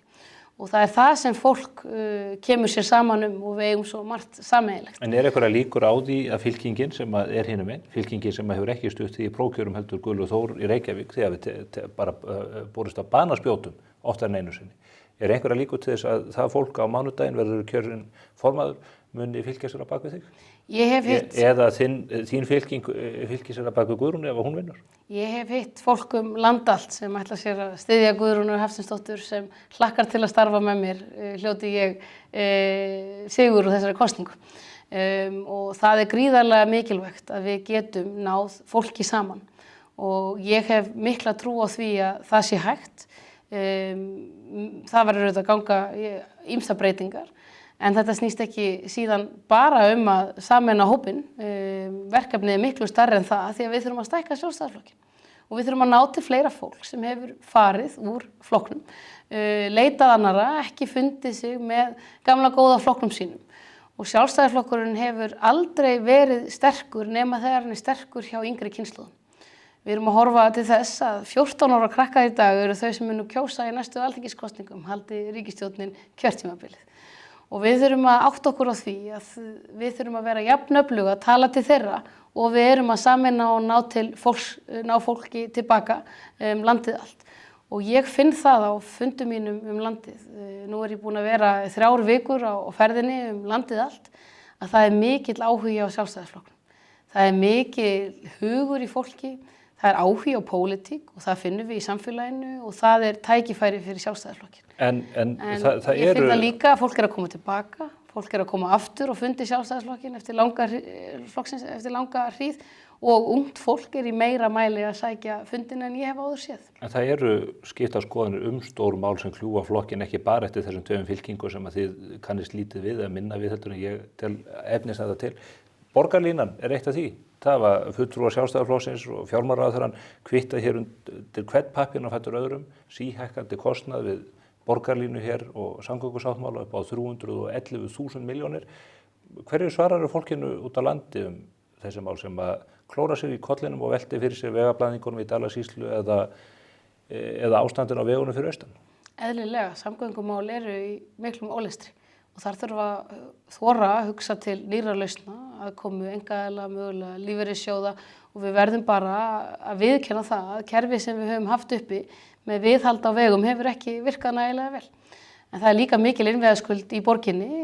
R-listinn leiddi hér borgina í mörg ár án þess að þiggja það að hér eru gerð mislæg gatnamót og farið í mikilvæga samgöngu uppbyggingu sem ríkisstjórnin þáverandi talaði fyrir í borginni. Það er að ráðast í það allt án þess að setja upp borgarlínuna sem er að fara að stúta allri atvinnustarfsemi við Suðurlandsbraut og þar fram til götunum. Já, þarna þurfum við að fara varlega í það hvernig hún verður byggð upp og hvernig við bætum almenningssamgöngur í landinu. Við eigum að tala fyrir skýru valfrelsi auðvitað í samgöngum en það á ekki að bitna á þeim sem vilja ferðast í sínum eigin bíl. Og ég finn það að þetta er mál sem fólk hefur misjafnar skoðanir og það er bara allt í lagi. Við í Sjálfstæðisflokknum eigum að vera þess megnu að geta tekist á útfærslu og ákveðna hluti en við eigum ekki gleyma okkur í því sem mögulega ýtir okkur í sundur því við eigum miklu meira sameiginlegt. Hver er þín skoðun? Þetta eru 311 milljarða verkefni. Ég nefni Suðurlandsbrautuna, ég fjallaði þetta daginn, þar sem á að tróða borgarlínunni inn í kerfið þá taka bílastæðin meira og minna af fyrirtækjunum öllum sem eru við Suðurlandsbraut og einkabílinn sem hefur núna 2x2 akreinar verður með 1x1. Þetta verður allt í klessu, það sjá það allir. Já, ég hef sagt það að ég treysti og hef treyst EIB ekki sinni illa til að halda utan þetta mál og fjármögnun þessara verkefnis. Ég held að það eru margir þættir þarna sem þarf að endurskoða og koma til umræðu. Ég held að einhverju leyti líka að brandið sé ónýtt, hvernig það hefur verið talað og annað, en ég styð valfrelsi í samgöngum og ég styð uppbyggingu almenningssamgangana og ég finn það, ég fundaði í fyrra með yfir 100 konum í Danmörku, íslenskum konum sem ég var að ræða við að þessum eru öflugur í atvinnulífinu þar og var að velta fyrir mér af hverju þær eru ekki snúnar heim. Og það sem var efst á baugi hjá þeim, það var fæðingarorlofsmálin, leikskólamálin í borginni, en líka samgöngur. Og við þurfum að hlusta á framtíðarkynslóðir á sama tíma og við förum betur með fé, byggjum upp samgöngur sem henta Íslandi, íslensku veðurfari og tryggja það að fólk komist hér sínar leiðar betur heldur en það gerir í borginni í dag. Talandi íslenskt veður og strætó, ég held að það sé útrætt mál. Og strætó, ég fer nú stundum í strætó. Áslaug, við komast ekki lengra með þetta sinni, ég veit að það er mikil dagskrár framöndu í höfur, nú lifir ein vika af kosningabaráttunni, verður mikið landið eða verður baráttan meira háð hérna á höfuðborgarsvæðinu næstu dagana? Ég á eftir að taka fundi með nokkrum sveitafélögum hér í Kraganum eins og svo er sagt og er með stóran viðburð í borginni í kvöld þar sem ég fer á trúnó með viniðinum Gísla Frey og Kristínu Gunnarsdóttur þar sem þau ætla að spyrja mig spjörunum úr. Ég myndur ekki vilja lenda í klónum á þeim. Nei, það verður en þar er 200 manns skráðir og uppselt á viðburðinn og hlakka mikið til og svo er ég að fara á fundi vítt og breytt svona suðvesturhornið og í Reykjanesbæ og hlakka bara mikið til. Það er hugur í fólki og ég held að það sem þú vísar hér í, hvort sem það eru mál eða átöku innan flokksins sýni bara ákveðið hraustleika merki við Sjálfstæðisflokknum. Það er hugur í fólki. Það er hugur í fólki fyrir sjálfstæðistefnunni og ég hlakka mikið til að mæta til landsfundar. Gangið vel á lokametrunum, veit að þetta er mikið kapphlaup hjá ykkur vinkonunum. Takk fyrir. Við þökkum Áslaugu Örnu kærlega fyrir komuna hingað á vettvang spursmála en svo það Guðrún Hafsteinsdóttir. Hún verður hér eftir örfáar sekúndur og þá förum við yfir sömu stöðu og sama flokk. Fylgist þið með.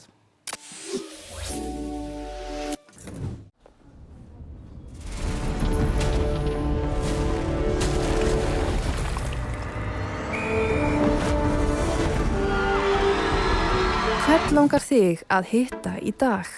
Pennin Eymundsson. Ristnan á leiðinni niður. Gott eða slæmt? Kardió. Einfaldari útgjöld.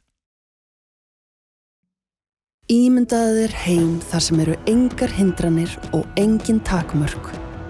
Opnaðu á alla möguleika með alrafmögnuðum Kia EV9. Askja. Við verðum snjallari með hverjum deginum og leitum leiða til að nútímavæða hreinlæti á þínum vinnustað. Hvort sem það sé í skipulagi, verklagi eða þjónustu, þá erum við sífellt að þróa snjallari aðferðir, tæki og efni til að nota við þrif og ræstingar. Róbótar geta ræst hvenær sem sólarhringsins, nótt sem dag og senda þér niðurstöðuna í tölvupósti. Á meðan getur starfsfólkið sinnt öðrum verkum í staðinn. Sérhannaðar lausnir fyrir hvern og einn viðskiptavin því að rétt skilgreint og gott skipulag ásamt snjöllum samskiptum ná betri árangri í ræstingum hjá þínu fyrirtæki. Snjöll og hagkvæm ræstingaþjónusta í verkefni stór og smá. Bætt hreinlæti í snjöllum heimi. Þá hefur hún vikið að vettvangi Áslaugu Arna Sigurbjörnsdóttir en hún ekki einum hittun á vettvangi Sjálfstæðisflokksins Guðrún Hafsteinsdóttir, alþingismaður og oddviti flokksins í Suðurkjördæmi. Hún hefur einnig boðið sig fram til formennsku og hún hingað mætt og við ætlum líkt og í fyrirhluta þáttarins að ræða stöðu Sjálfstæðisflokksins og hvernig hún hyggist leiða hann aftur til áhrifa í landinu. Velkomin Guðrún. Takk fyrir kærlega. Ég leyfi mér að segja leiða hann aftur til áhrifa. Sjálfstæðisflokkurinn á svona tveimur stærstu póstunum í íslensku þjóðlífi áhrifa lítill inn í þinginu, búin að missa þingflokksherbergið og ekki lengur stærstur flokka og í borginni stendur hann eins og hornkerling einhvern veginn utan við atburðarásina. Já, og það erfið staða fyrir okkur sjálfstæðismenn. En ég hef sagt það núna á 28 fundum sem ég hef haldið núna síðustu daga í vítt og breytt landið að Íslandi farnast alltaf best þegar að sjálfstæðisflokkurinn sterkur og sjálfstæðisflokkurinn að stýra landinu. Og að mínu mati, það mín persónlega skoðun, að það ekkert vont fyrir okkur sjálfstæðismenn núna að fara í stjórnarandstöðu. Það ekkert vont fyrir okkur núna að stíga aðeins tilbaka. Við erum búin að vera lengi við völd og finna aftur okkar kjarna og okkar tilgang. En það verst fyrir Ísland. Vegna þess að ég trúi því einlæglega að Íslandi farnist best þegar að sjálfstæðisflokkurinn í bílstjórasætinu.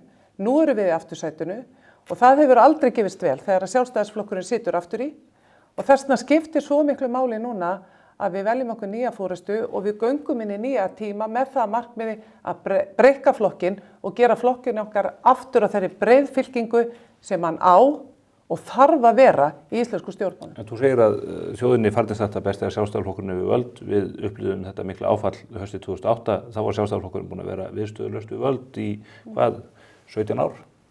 Já, sjálfstæðisflokkurinn hann að nálgast 100 ára aldur og lýðveldistímanum, þessi 80 ár, hefur sjálfstæðisflokkurinn verið að miklu leyti við völd. Það hafa komið nokkuð tímabil svona þar sem hefur komið vinstri slagsíða og þá hefur það alltaf verið þannig eins og í ríkisstjórn Jóhönnu Sigurðardóttur þegar að hún tók við eftir efnahagshrunið að ég held ég fari rétt með að sú ríkisstjórn hækkaði álögur á fólk og fyrirtæki í landinu 122 sinnum.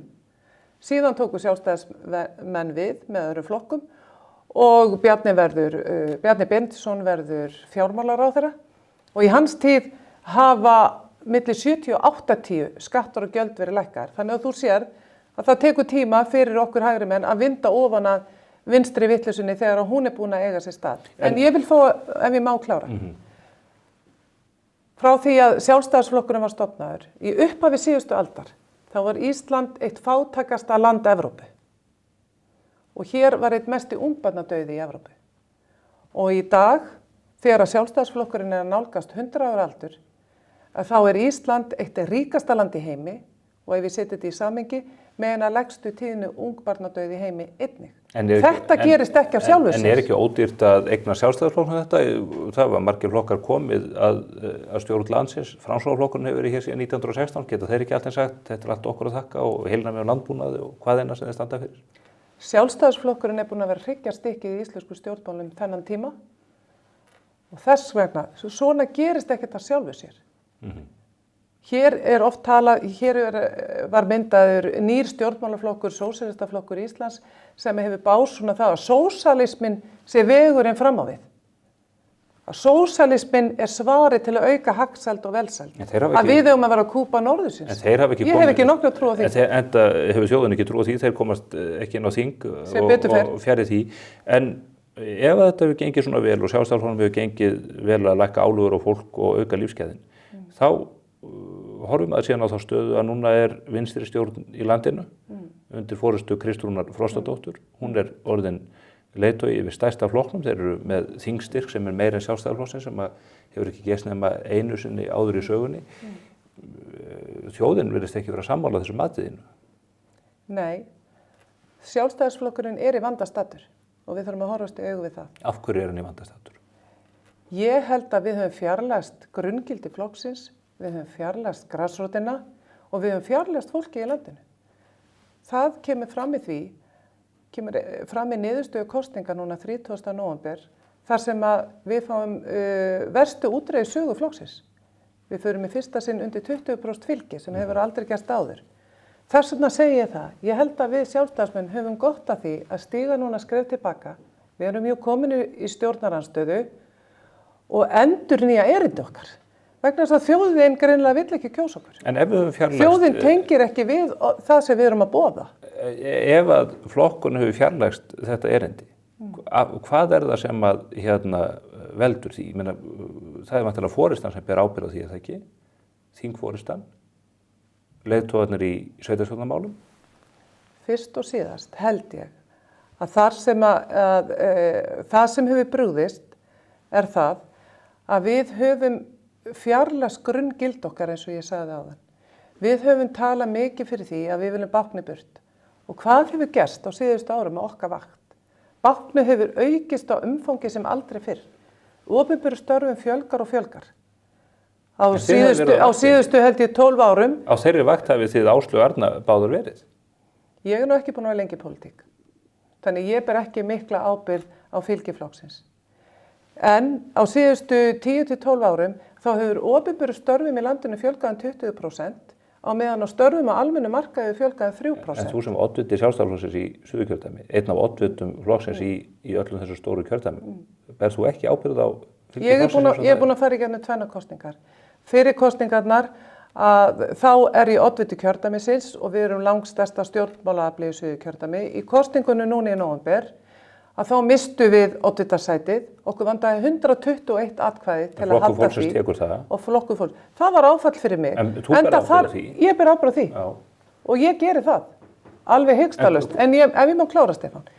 Við höfum talað fyrir því og það er frægt slagur okkar sjálfstæðismanna bákni burt. En á okkar vakt á síðustu árum þá hefur það vaxið. Svo er annað. Við höfum alltaf talað fyrir því að við séum stétt með stétt. Og ég finn það ekki, eða ég finn það hjá mörgum kjósendum að þeir tengi ekki lengur við það. Og ef þeir tengi ekki við það, að þá eru við sem í stefni stöndum hvorki að lifa eða að fara eftir þeirri stefnu sem við höfum boðað. Og við þurfum að fara aftur í þessa rætur. Hvað þýðir stétt með stétt? Það er góð spurning. Sumir halda stétt með stétt að þetta sé eitthvað sem við notum í verkalýðsbaráttu, en það er ekki þannig. Er ekki verið að tala um stéttskiptingu? Er þetta að tala um starfsstéttir eða hvaða hópa er þetta að vísa í? Þegar við sjálfstæðismenn tölum stétt með stétt, þá tölum við það að við ætlum að skapa hér öllum þeim sem búa í þessu landi jöfn tækifæri til vaxtar, jöfn tækifæri til að láta drauma sína rætast og koma ársinni vel fyrir borð. Ég nefndi þetta í ræðu minni því ég tilkynnti framboð mitt í salnum fyrir rúmri viku síðan til að útskýra það hvað er stétt með stétt. Það er ekkert launungamál að ég er fædd inn í fjölskyldufyrirtæki, lítið fyrirtæki í Hveragerði sem heitir Kjörís, sem foreldrar mínu stofna og þau voru bullandi bastli fyrstu 20 ár þessa fyrirtækis. Pabbi lifði aldrei að sjá einhvern veginn til lands við rekstur þessa fyrirtækis. Oft var það þannig að hann gat ekki greitt sér laun.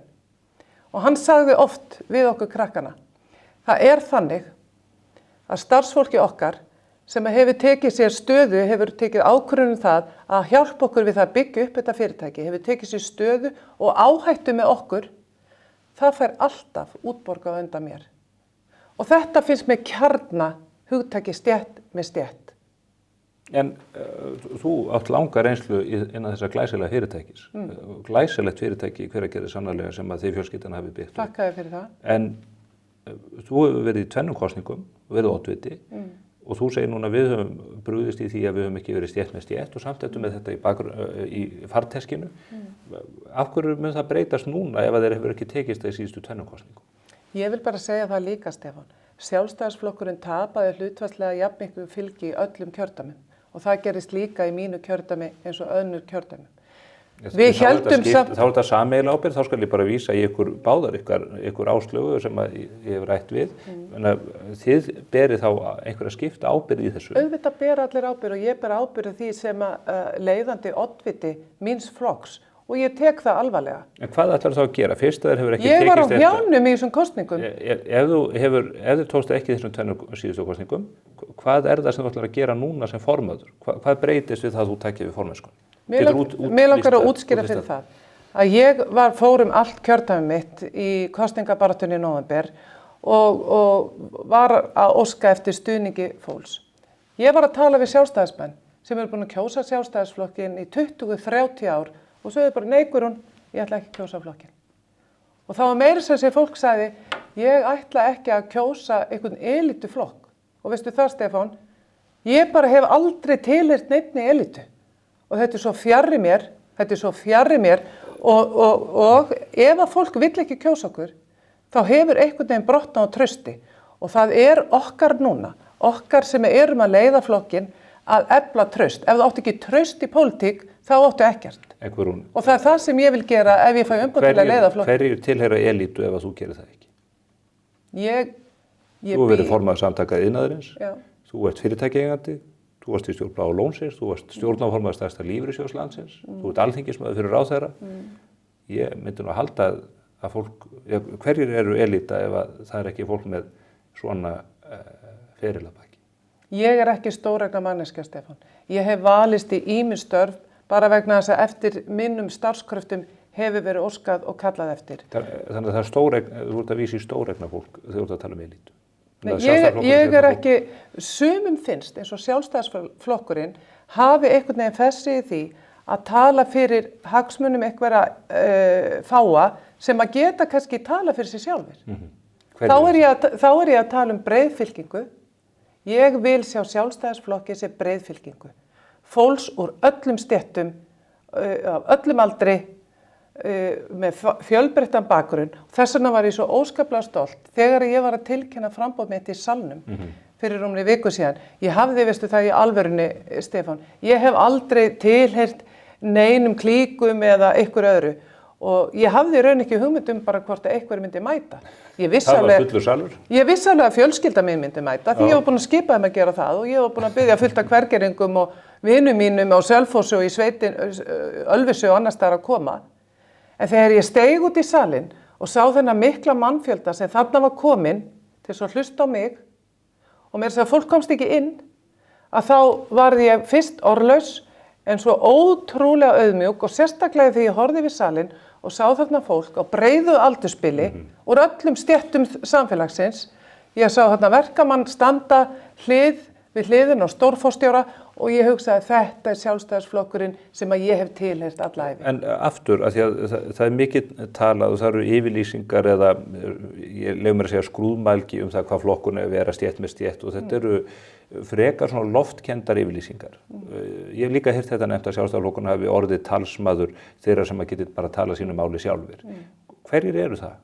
Er verið að vísa þær í útgerðina sérstaklega eða bankana? Hvaða aðilar eru það sem að fólkið tala við? Ég held að það sé verið að vísa til einmitt kannski stærstu fyrirtækja landsins. Þegar að ég var kjörin formaður samtaka iðnaðarins, að þá naut ég ekki stuðnings stærstu fyrirtækja landsins, svo ég bara fá að segja það hreint út.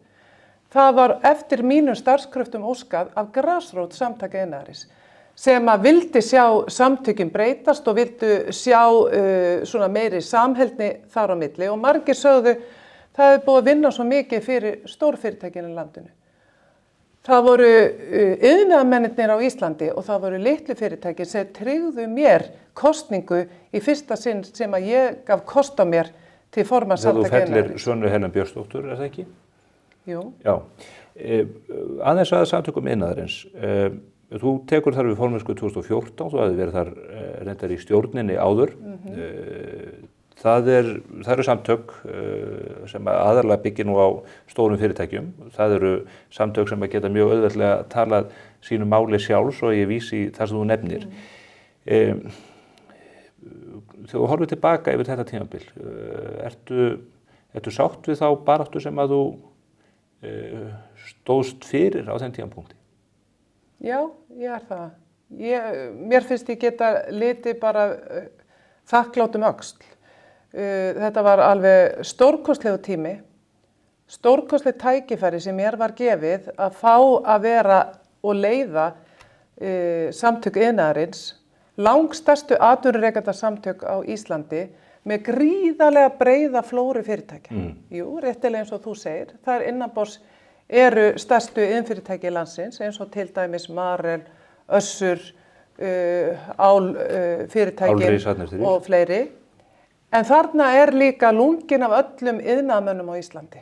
Þarna eru húsasmiðirnir okkar, pípararnir, málarar, bólstrarar, húsgagnaframleiðendur. Þeir hafa nú margir hverjir á síðustu missurum árum verið að hverfa úr samtökunum að því að telja að þau gangi bara erinda risafyrirtækina. Má ég aðeins bæta við? Þegar eftir því var leitað við mig að ég gefi kost á mér til formennsku samtökum iðnaðarins að þá var búin að vera ákveðin svona undirliggjandi ólga í samtökunum og þetta heyrðist mjög oft. Samtökin eru bara að vinna fyrir hennar stóru og það eru minni fyrirtækin. Það eru einyrkjarnir sem hvöttu mig áfram og sérðu afli þeirra í samtökum iðnaðarins vegna þess að ég vann þessar kosningar. Hver þrýsti helst á þig til formanns framboðs í samtökum iðnaðarins? Á þeim tíma? Já. Ég var að segja það. Það voru bara iðnaðarmenn á Íslandi. Bara eins og meistarafélagið í Hafnarfirði og hringinn kringum landið. Það var í rauninni grasrót samtaka iðnaðarins sem ýtti mér í framboð. Helsti hvatamaðurinn á bak við framboðið var Helgi Magnússon, ekki rétt? Nei. Ég fylgdist mjög náið með þessari atburðarás á sínum tíma. Helgi Magnússon barðist mjög harkalega í þessu framboði.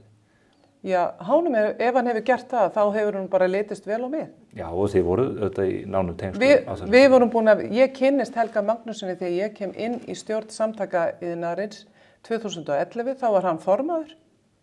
Og við áttum ágæti samstarf. Þú fer síðan fyrir hans atbeina inn í stjórn Bláa lónsins, ekki rétt? Nei, það gerði ég ekki.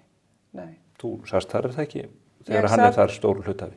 Ég satt þar 3 ára skeið og það var Landsbankinn sem hafði samband við mig og óskaði eftir því að ég myndi taka sæti í stjórn Bláa lónsins. Það var líka mikið ævintýri. Glæsilegt fyrirtæki líka. Glæsilegt fyrirtæki og það var svo mikið skóli og reynsla fyrir mig vegna þess að ég hafði alist upp í pínu litlu fjölskyldu fyrirtæki þar sem ég og bróðir minn og systkini voru búin að vasast í öllu og allt í einu steig ég inn í allt öðruvísi fyrirtæki. Uppbygging ferðaþjónustuna þegar ferðaþjónustuna springa út á Íslandi og ég kynntist allt öðru vinnulagi sem að ég gæti síðan tekið með heim í Hveragerði og sagt, heyrðu Valdi, við þurfum að gera betur. Helgi studdi þig mjög öttulega til formennsku í samtökum iðnaðarins. Barðist á hæl og hnakka gegn Svönu Helen Björnsdóttur sem að þú feldir. Þetta man ég mjög vel og fylgdist með. Ég ætla að fá að spila hér eitt stutt myndband frá 2014. Stjórn samtaka iðnaðarins skoraði í ályktun í janúar og stjórnvöld að slíta ekki viðræðum við Evrópusambandið. Á aðalfundi samtakana í dag var þessi afstaða ítrekkuð og jafnframt skoraði á stjórnvöld að boða til þjóðaratkvæðagreiðslu framhald aðildarviðræðna. Okkur var lofað ekki að þetta færi þjóðaratkvæðagreiðslu og ég sagði hér í ræðu minni áðan að menn eiga að standa við orð sín og ég ítrekka það. Þetta er eitt helsta baráttumál samtaka iðnaðarins frá þessum tíma. Þú tókst harðan slag það að aðildarviðræður að Evrópusambandinu yrðu leitað til lykta. Það er að segja aðlugunar viðræður eins og við þekkjum þar. Já, ég ætla að endurtaka bara ormin. Ég held að þau séu fullu gildi í þessu andrýmið sem að ég tek við formennsku samtaka iðnaðarins að þá eru ríkjandi stjórnvöld á Íslandi þau höfðu hafið aðildarviðræður. Þær voru ennþá í gildi þegar ég tek við sem formaður og það var búið að tala um það að það ætti að fara í þjóðaratkvæðagreiðslu og ég taldi á þessum tíma bara rétt að það yrði gert. Þarna er komið ný ríkisstjórn í landinu og þarna hefur stjórn Jóhönnu Sigurðardóttur hrökklast frá völdum með skömm. Þarna er komið ný stjórn Sjálfstæðisflokks og Framsóknarflokks og þið haldið áfram að berjast fyrir því að landið ljúki aðlögunarviðræðum. Já, en þegar þessi orð voru látið falla var ekki búið að draga umsóknunum tilbaka. Nei, þið voruð að berjast gegn því án yrði dregin tilbaka. Af því að þið sáuð að það var í farvatninu. Þú verður að athuga það að þegar að þessar aðildarviðræður hófust í ríkisstjórn Jóhönnu Sigurðardóttur að þá var andrýmið á Íslandi í þá veruna að þjóðin var í sárum og var í áfalli eftir efnahagshrunið. Og þetta var þeirra svar til þess að ná Íslandi upp úr þeirri efnahagslega áfalli. Það getur verið að það hefur verið þeirra svar. En þitt svar er, þegar að menn eru búin að átta sig 2014 að þetta er algjört feigðarflan, algjör vitleysa, málið komið í algjört öngstræti, að þá berst þú fyrir hönd Samtaka iðnaðarins sem eru nú engin smá samtök með milljarða eignir og mikið afl fyrir því að þessu verði haldið áfram. Það er ekki anda þess sem að sjálfstæðismenn vildu á þessum tíma og var nú reyndar klofningur út úr flokknum út af því. Stefán, á þessum tíma þá voru mjög skipta skoðanir félagsmanna Samtaka iðnaðarins hvort þetta fara inn í Evrópusambandið ekki. Það var búið að reka, sterkan áráður frá Samtökum iðnaðarins að fara inn í Evrópusambandið. Og þú hélst þeim áróður áfram? Nei, ég taldi bara eðlilegt að spyrja þjóðina. Ég treysti þjóðminni og það var það sem ég sagði. Það var búið að tala um það að þetta færi í þjóðaratkvæði. Varstu þetta ekki á þeirri skoðun að við ættum að ganga í Evrópusambandið? Ég er á þeirri skoðun í dag að við höfum ekki að ganga inn í Evrópusambandið. Sko, ég nefni þetta vegna þess að, og ég seti þetta í samhengi við Helga Magnússon, iðnrekanda sem hefur verið mjög aðsóknarmikill innan Samtaka iðnaðarins varð á þessum tíma, sannarlega, og beitti sig mjög í þessari kosningabaráttu. Hann stofnar síðan Viðreisn og er stofnaðili að þeim samtökum. Ég tek eftir því núna, hann á dfaf.is og hann og Ólafur Arnarsson, skósveitnars, þeir fara mjög mikinn og þeir skrifa af geysilegri hörku fyrir þínu frambúði.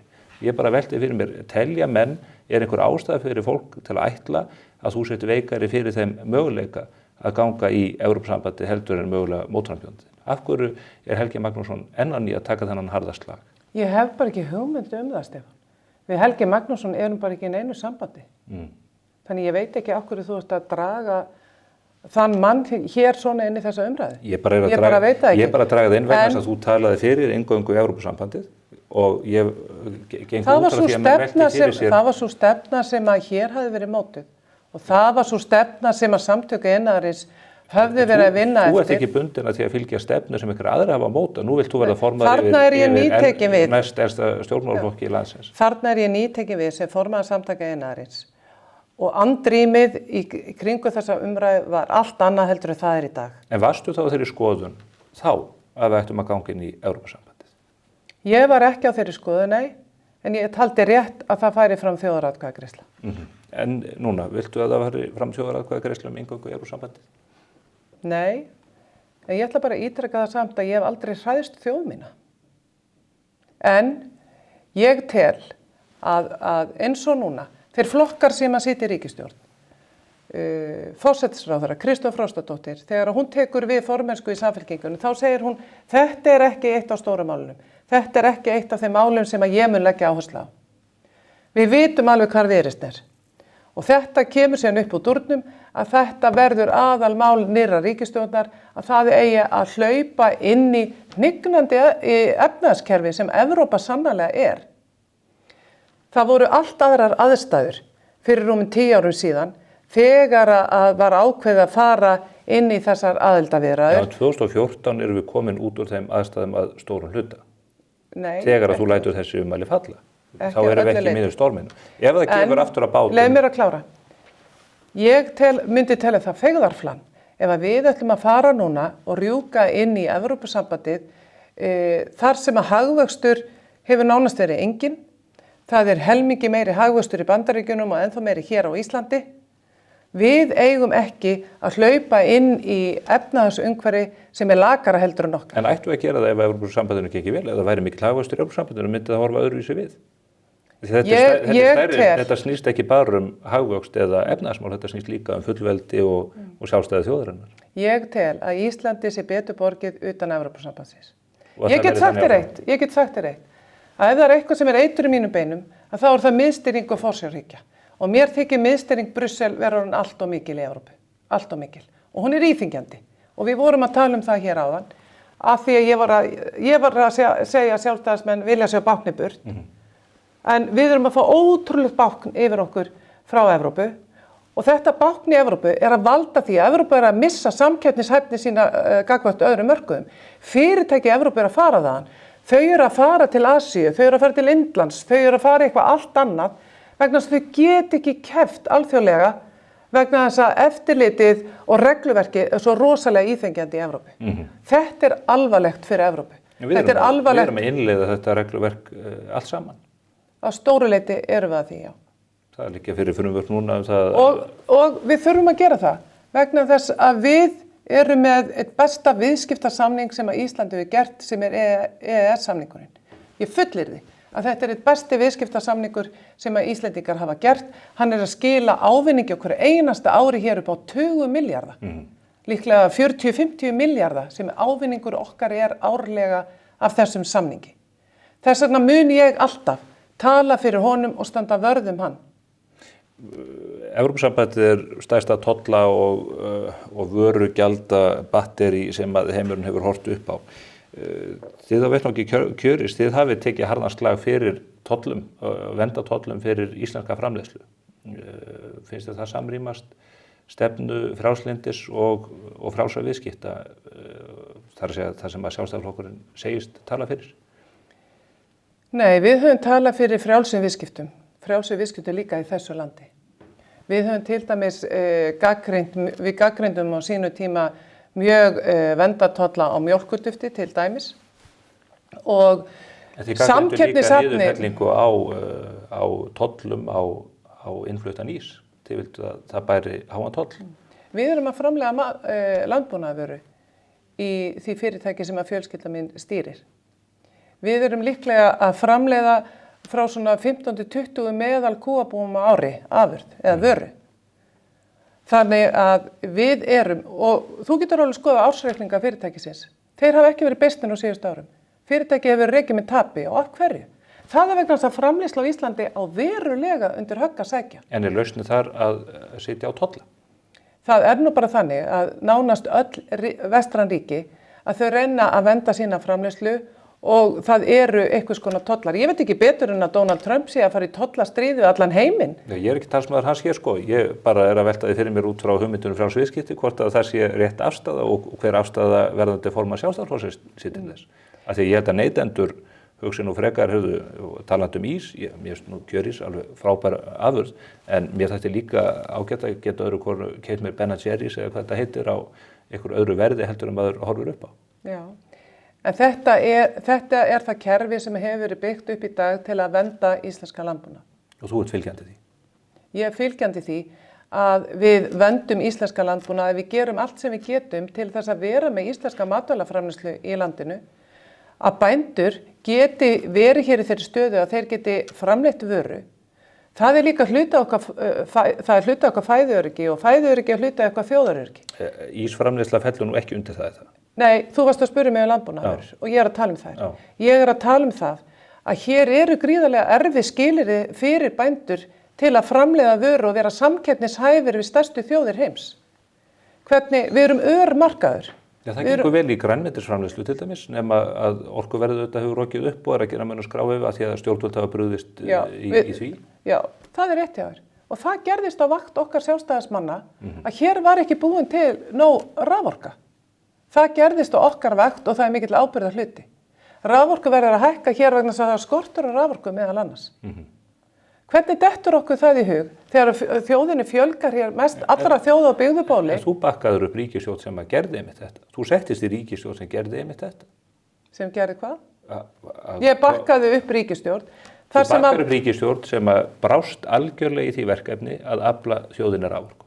Já.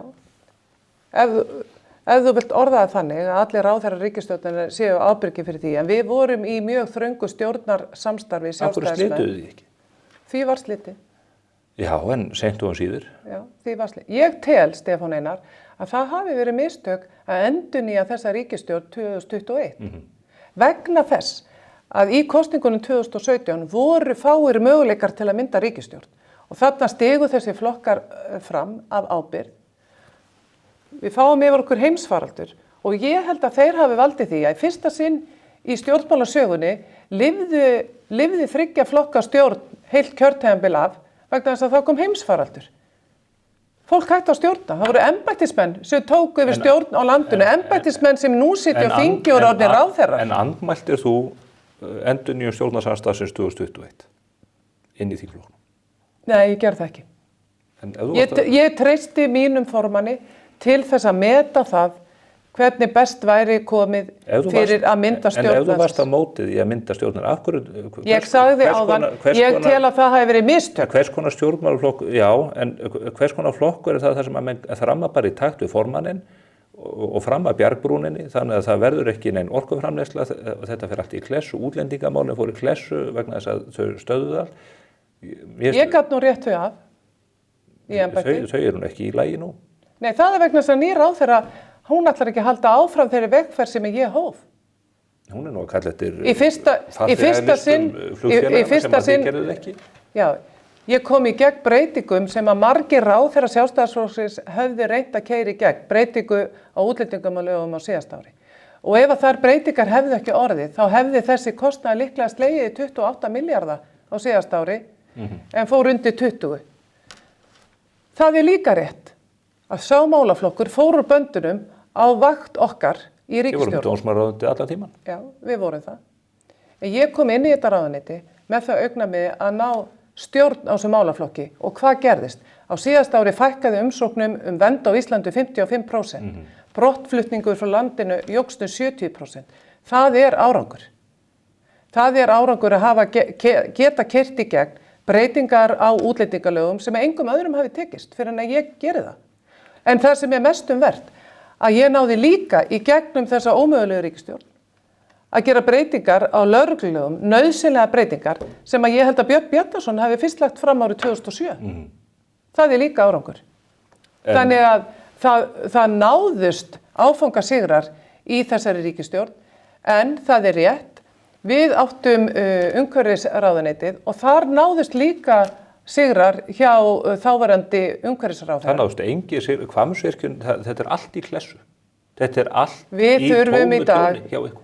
Við þurfum að breyta allri lagaumgjörð og regluverki. Það er það sem nýji ráðherrann er að gera. Af hverju gerðu þið það ekki á sín tíma? Nýji ráðherrann, hann er bara að halda áfram með vinnu sem að fyrrverandi ráðherra var tilbúið með og ætlaði að mæla fyrir í haust.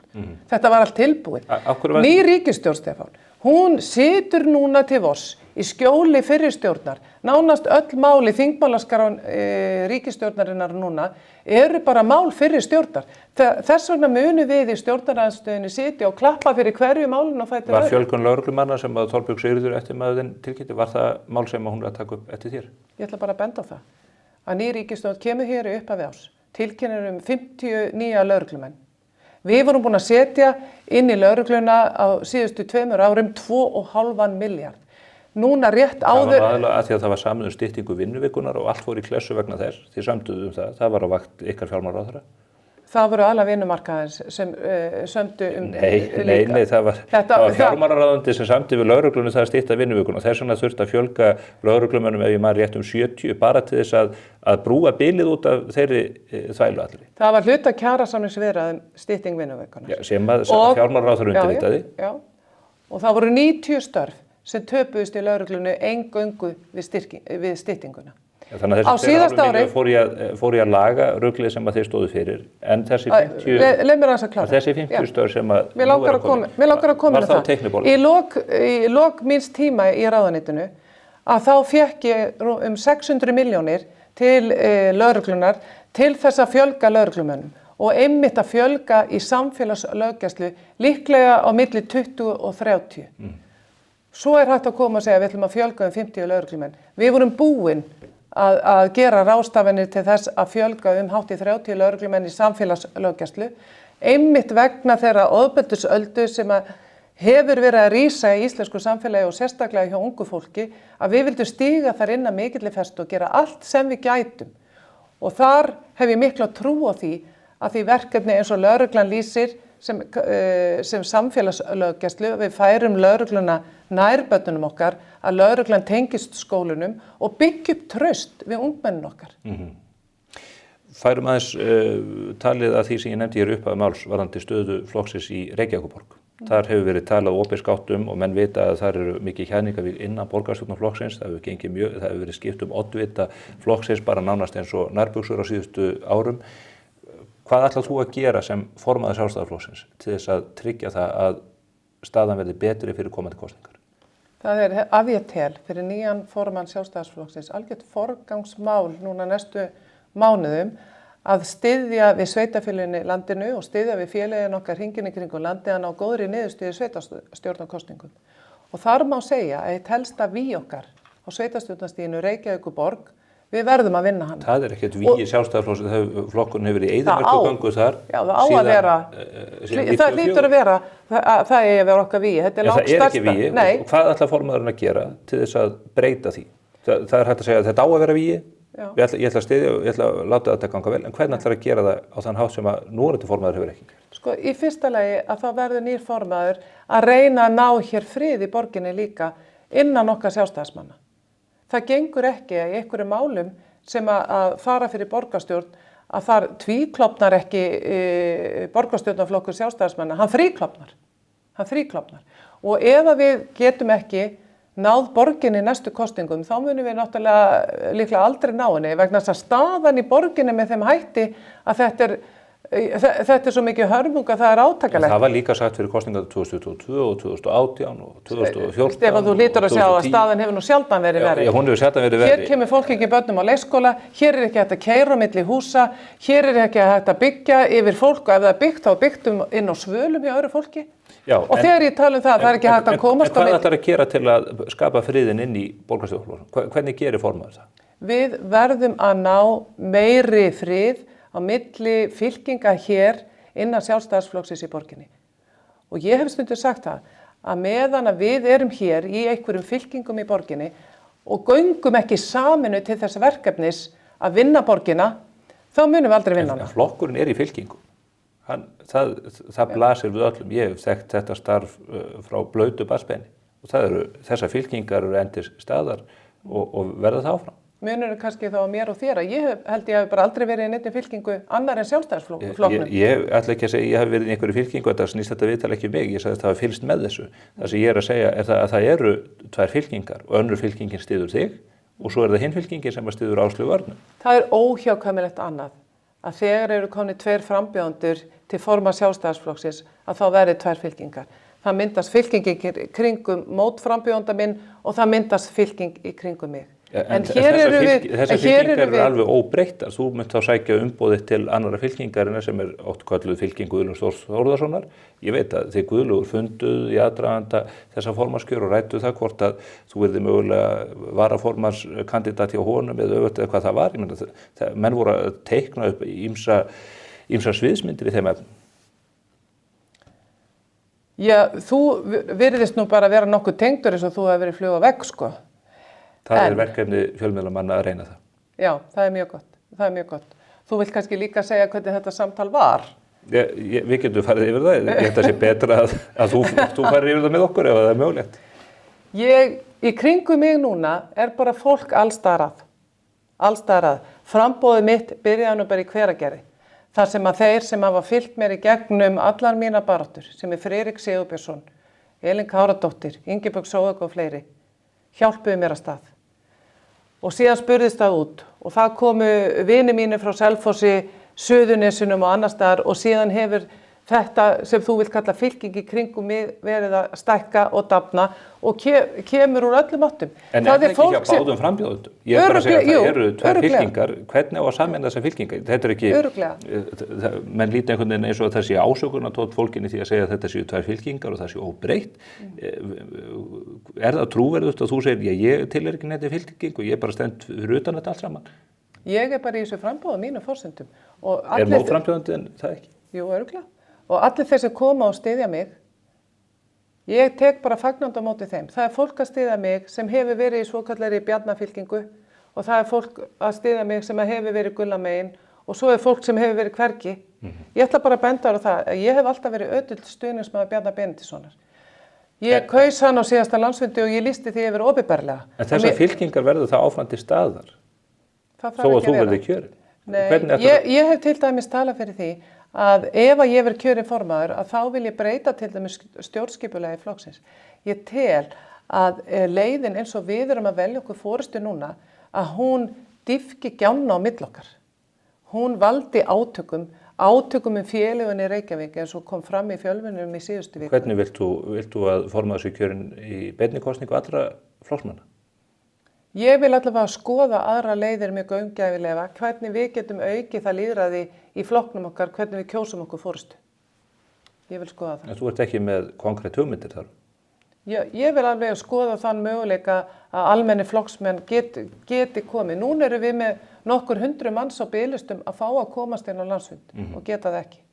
Við erum með fólk sem búið að vera starfandi fyrir okkur í sjálfboðastarfi kannski áratugi, hefur opnað félagsheimilin okkar á laugardagsmorgnum, hellt upp á kaffi og skúrað hana og kemst allt í einu ekki núna á landsfund. Það erfitt fyrir þá einstaklinga og þau vilja fá að taka þátt í því að velja nýja Þetta forystu. hefur gerst að báða og bóa, meðal annars fylkingi sem að kendi við Guðlaug Þór Þórðarson, að ég þekki dæmi það sem að mjög öflugu fólki sem að jafnvel formenn málefnanefnda fyrir landsfundum, fyrir formenn sambandshúkra sjálfstæðismanna og annað, þeim haldið fyrir utan landsfundin vegna þess að það eigi að tryggja öðrum frambjóðendunum stuðning umfram annan. Þetta er bara vandamál sem er beggja vegna borðsins í þessum slag. Það að held ég ákveðin vandamál, þetta stjórnskipulag eins og ég nefndi. Og ég hef nú stundum sagt það í svona gríni að ég held að við vorum lengst af 4 fyrir ráðherrar flokksins sem vorum helst nefnd til sögunar í þetta embætti formanns. Það var Guðlaugur Þór, Áslaug Arna, Þórdís Kolbrún og svo ég. Öll hafa verið mjög lengi í pólitík. Guðlaugur Þór í 30 ár eða meira, Þórdís í örugglega 20 ár, Áslaug Arna í 10 ár og ég í 3 ár. Munurinn örugglega á okkur flestum. Þú hefur verið lengur í pólitík en 3 ár. Nei, það eru innan við 4 ár síðan ég tilkynnti framboð til prófkjörs. Það var í lok febrúar 2021 sem að ég steig inn á þetta pólitíska svið. En jú, það er rétt ár, ég hef verið í atvinnupólitík. Auðvitað það atvinnupólitík að vera formaður. Þú ert búin að vera grjótharður sjálfstæðismaður í 100 ár? Já. Og ég vasast í pólitík alla ævi. Ég hef tekið þátt í öllum kosningabaráttum í mínum heimabæ, hvort sem að... Stutt þína öflugu systur? Að sjálfsögðu. En ég sjálf hef ekki sett mig í forsvar með þessum hætti eins og ég geri í lok febrúar 21. Munurinn á mér og þeim er að ég held, og kannski þetta svona sagt í gamni alvöru, ég held að Guðlaugur Þór og Áslaug Arna hafi bæði átt sér þann draum að vera formenn í þessu flokki frá því að þau voru 11 ára. Munurinn á mér og þeim er að mér hefur bara aldrei dottið það í hug. Og ef að þú átt þér þann draum eða eignast hann mjög snemma, að þá býður stjórnskipulag flokksins upp á það að þú fer að vinna með ákveðnum hætti. Að þú fer að reyna að tryggja einhverja fulltrúa því að einhver tíman opnast einhver möguleiki eða einhver glöf og þá ætlar þú að vera tilbúin. Þess vegna vissi ég ekkert hvort eitthvað myndi koma í salinn. Vegna þess að ég á bara ekki svona fylkingar. Ég á þær ekki til. Og þess vegna tek ég á móti öllum núna sem vilja sameinast mig vegna þess að ég vil vera sameinandi afl í sjálfstæðisflokknum. Það eru allir nána sem ég tala við orðin þreyttir á þessum átökum. Og ég held að stóru hluta hafi margir haft samband við mig vegna þess að fólk veit að ég hef unnið náið með Bjarna Benediktssyni og stutt hann. Þá er ég í Bjarnaklíkunni en ég hef þekkt Gulla lengi og ég hef unnið með honum og mér líkar vel við hann. Þetta er allt vinir mínir. Við erum öll vinir í þessum flokki. Þetta er fólk sem þreytist á átökum með að halda sig fjarri pólitíkinu og stunda eitthvað annað. En fólk hefur litið á mig og hvatt mig til að stíga fram í þetta framboð vegna þess að margir hafa séð í mér brúarsmið til þess að tengja á milli þessara fylkinga. Vegna þess að gegnum störminni gegnum tíðina hefur mér tekist mjög vel upp eins og mér tókst upp hjá samtökum iðnaðarins að vera brúarsmiður á milli ólíkra undirfélaga þar og fá samtökin til að ganga í takt. Þegar ég tek við formennsku samtaka iðnaðarins eru félagsmenn 1100 og þegar ég fer frá samtökunum að þá eru þau 1800. Fólk kom. Rétt í lokin Sjálfstæðisflokkinn, þessa æva fórnu stofnun. Þú varst á fundi með félagsmönnum ykkar í Kópavogi liðna helgi. Mér skilst að þú hafir allavega opnað það möguleika að Sjálfstæðisflokkurinn myndi endurgreiða þá ríkistyrki sem að flokkurinn fékk 2022 þegar að ábótavant var með skráningu hjá skattinum. Þú ert mjög vel tengdur, Stefán. Þú veist bara allt. Ég fylgist mjög vel með. Þú veist Ég fæ borgað fyrir það. Já, ég ætla að hrósa þessi fjölmiðlamanni að þú ert greinilega að fylgjast vel með mér. Já, það er rétt. Þú vilt endurgreiða þannig? Já. Ég tel að Sjálfstæðisflokkurinn hefði átt að hafa forgöngu það að endurgreiða þessa styrki. Þannig að flokkurinn var í órétti þegar hann tók við þessum peningum 2022. Jú, en mér finnst líka ábyrgð fjármálaráðuneytisins vera einhver að vera að greiða peningin á reikninga ef að fullnægjandi gögn liggi ekki fyrir. Það er enginn að fara að greiða mér örorkubætur ef að ég hef ekki lagt fram örorkumat. Ég held að það muni koma mjög sent til að þér verði greiddar örorkubætur, Guðrún. En það kann kenna fyrir komin að gangi vel á loka metrónum í þessari baráttu. Verður mjög áhugavert að fylgjast með ykkur Áslaugu etja kappi á þessum fundi eftir það bil viku tíma. Takk einlega. Þá er ekki meira á vettvangi spursmála í þessum maraþonþætti. En ég hlakka til að sjá okkur hér að viku liðni. Það er dagunum sem að þessi stóri landsfundur Sjálfstæðismanna hefst og við munum auðvitað flytja ykkur tíðindi af honum. Bæði hérna af þessum vettvangi en líka frá mbl.is og Morgunblaðinu sjálfu.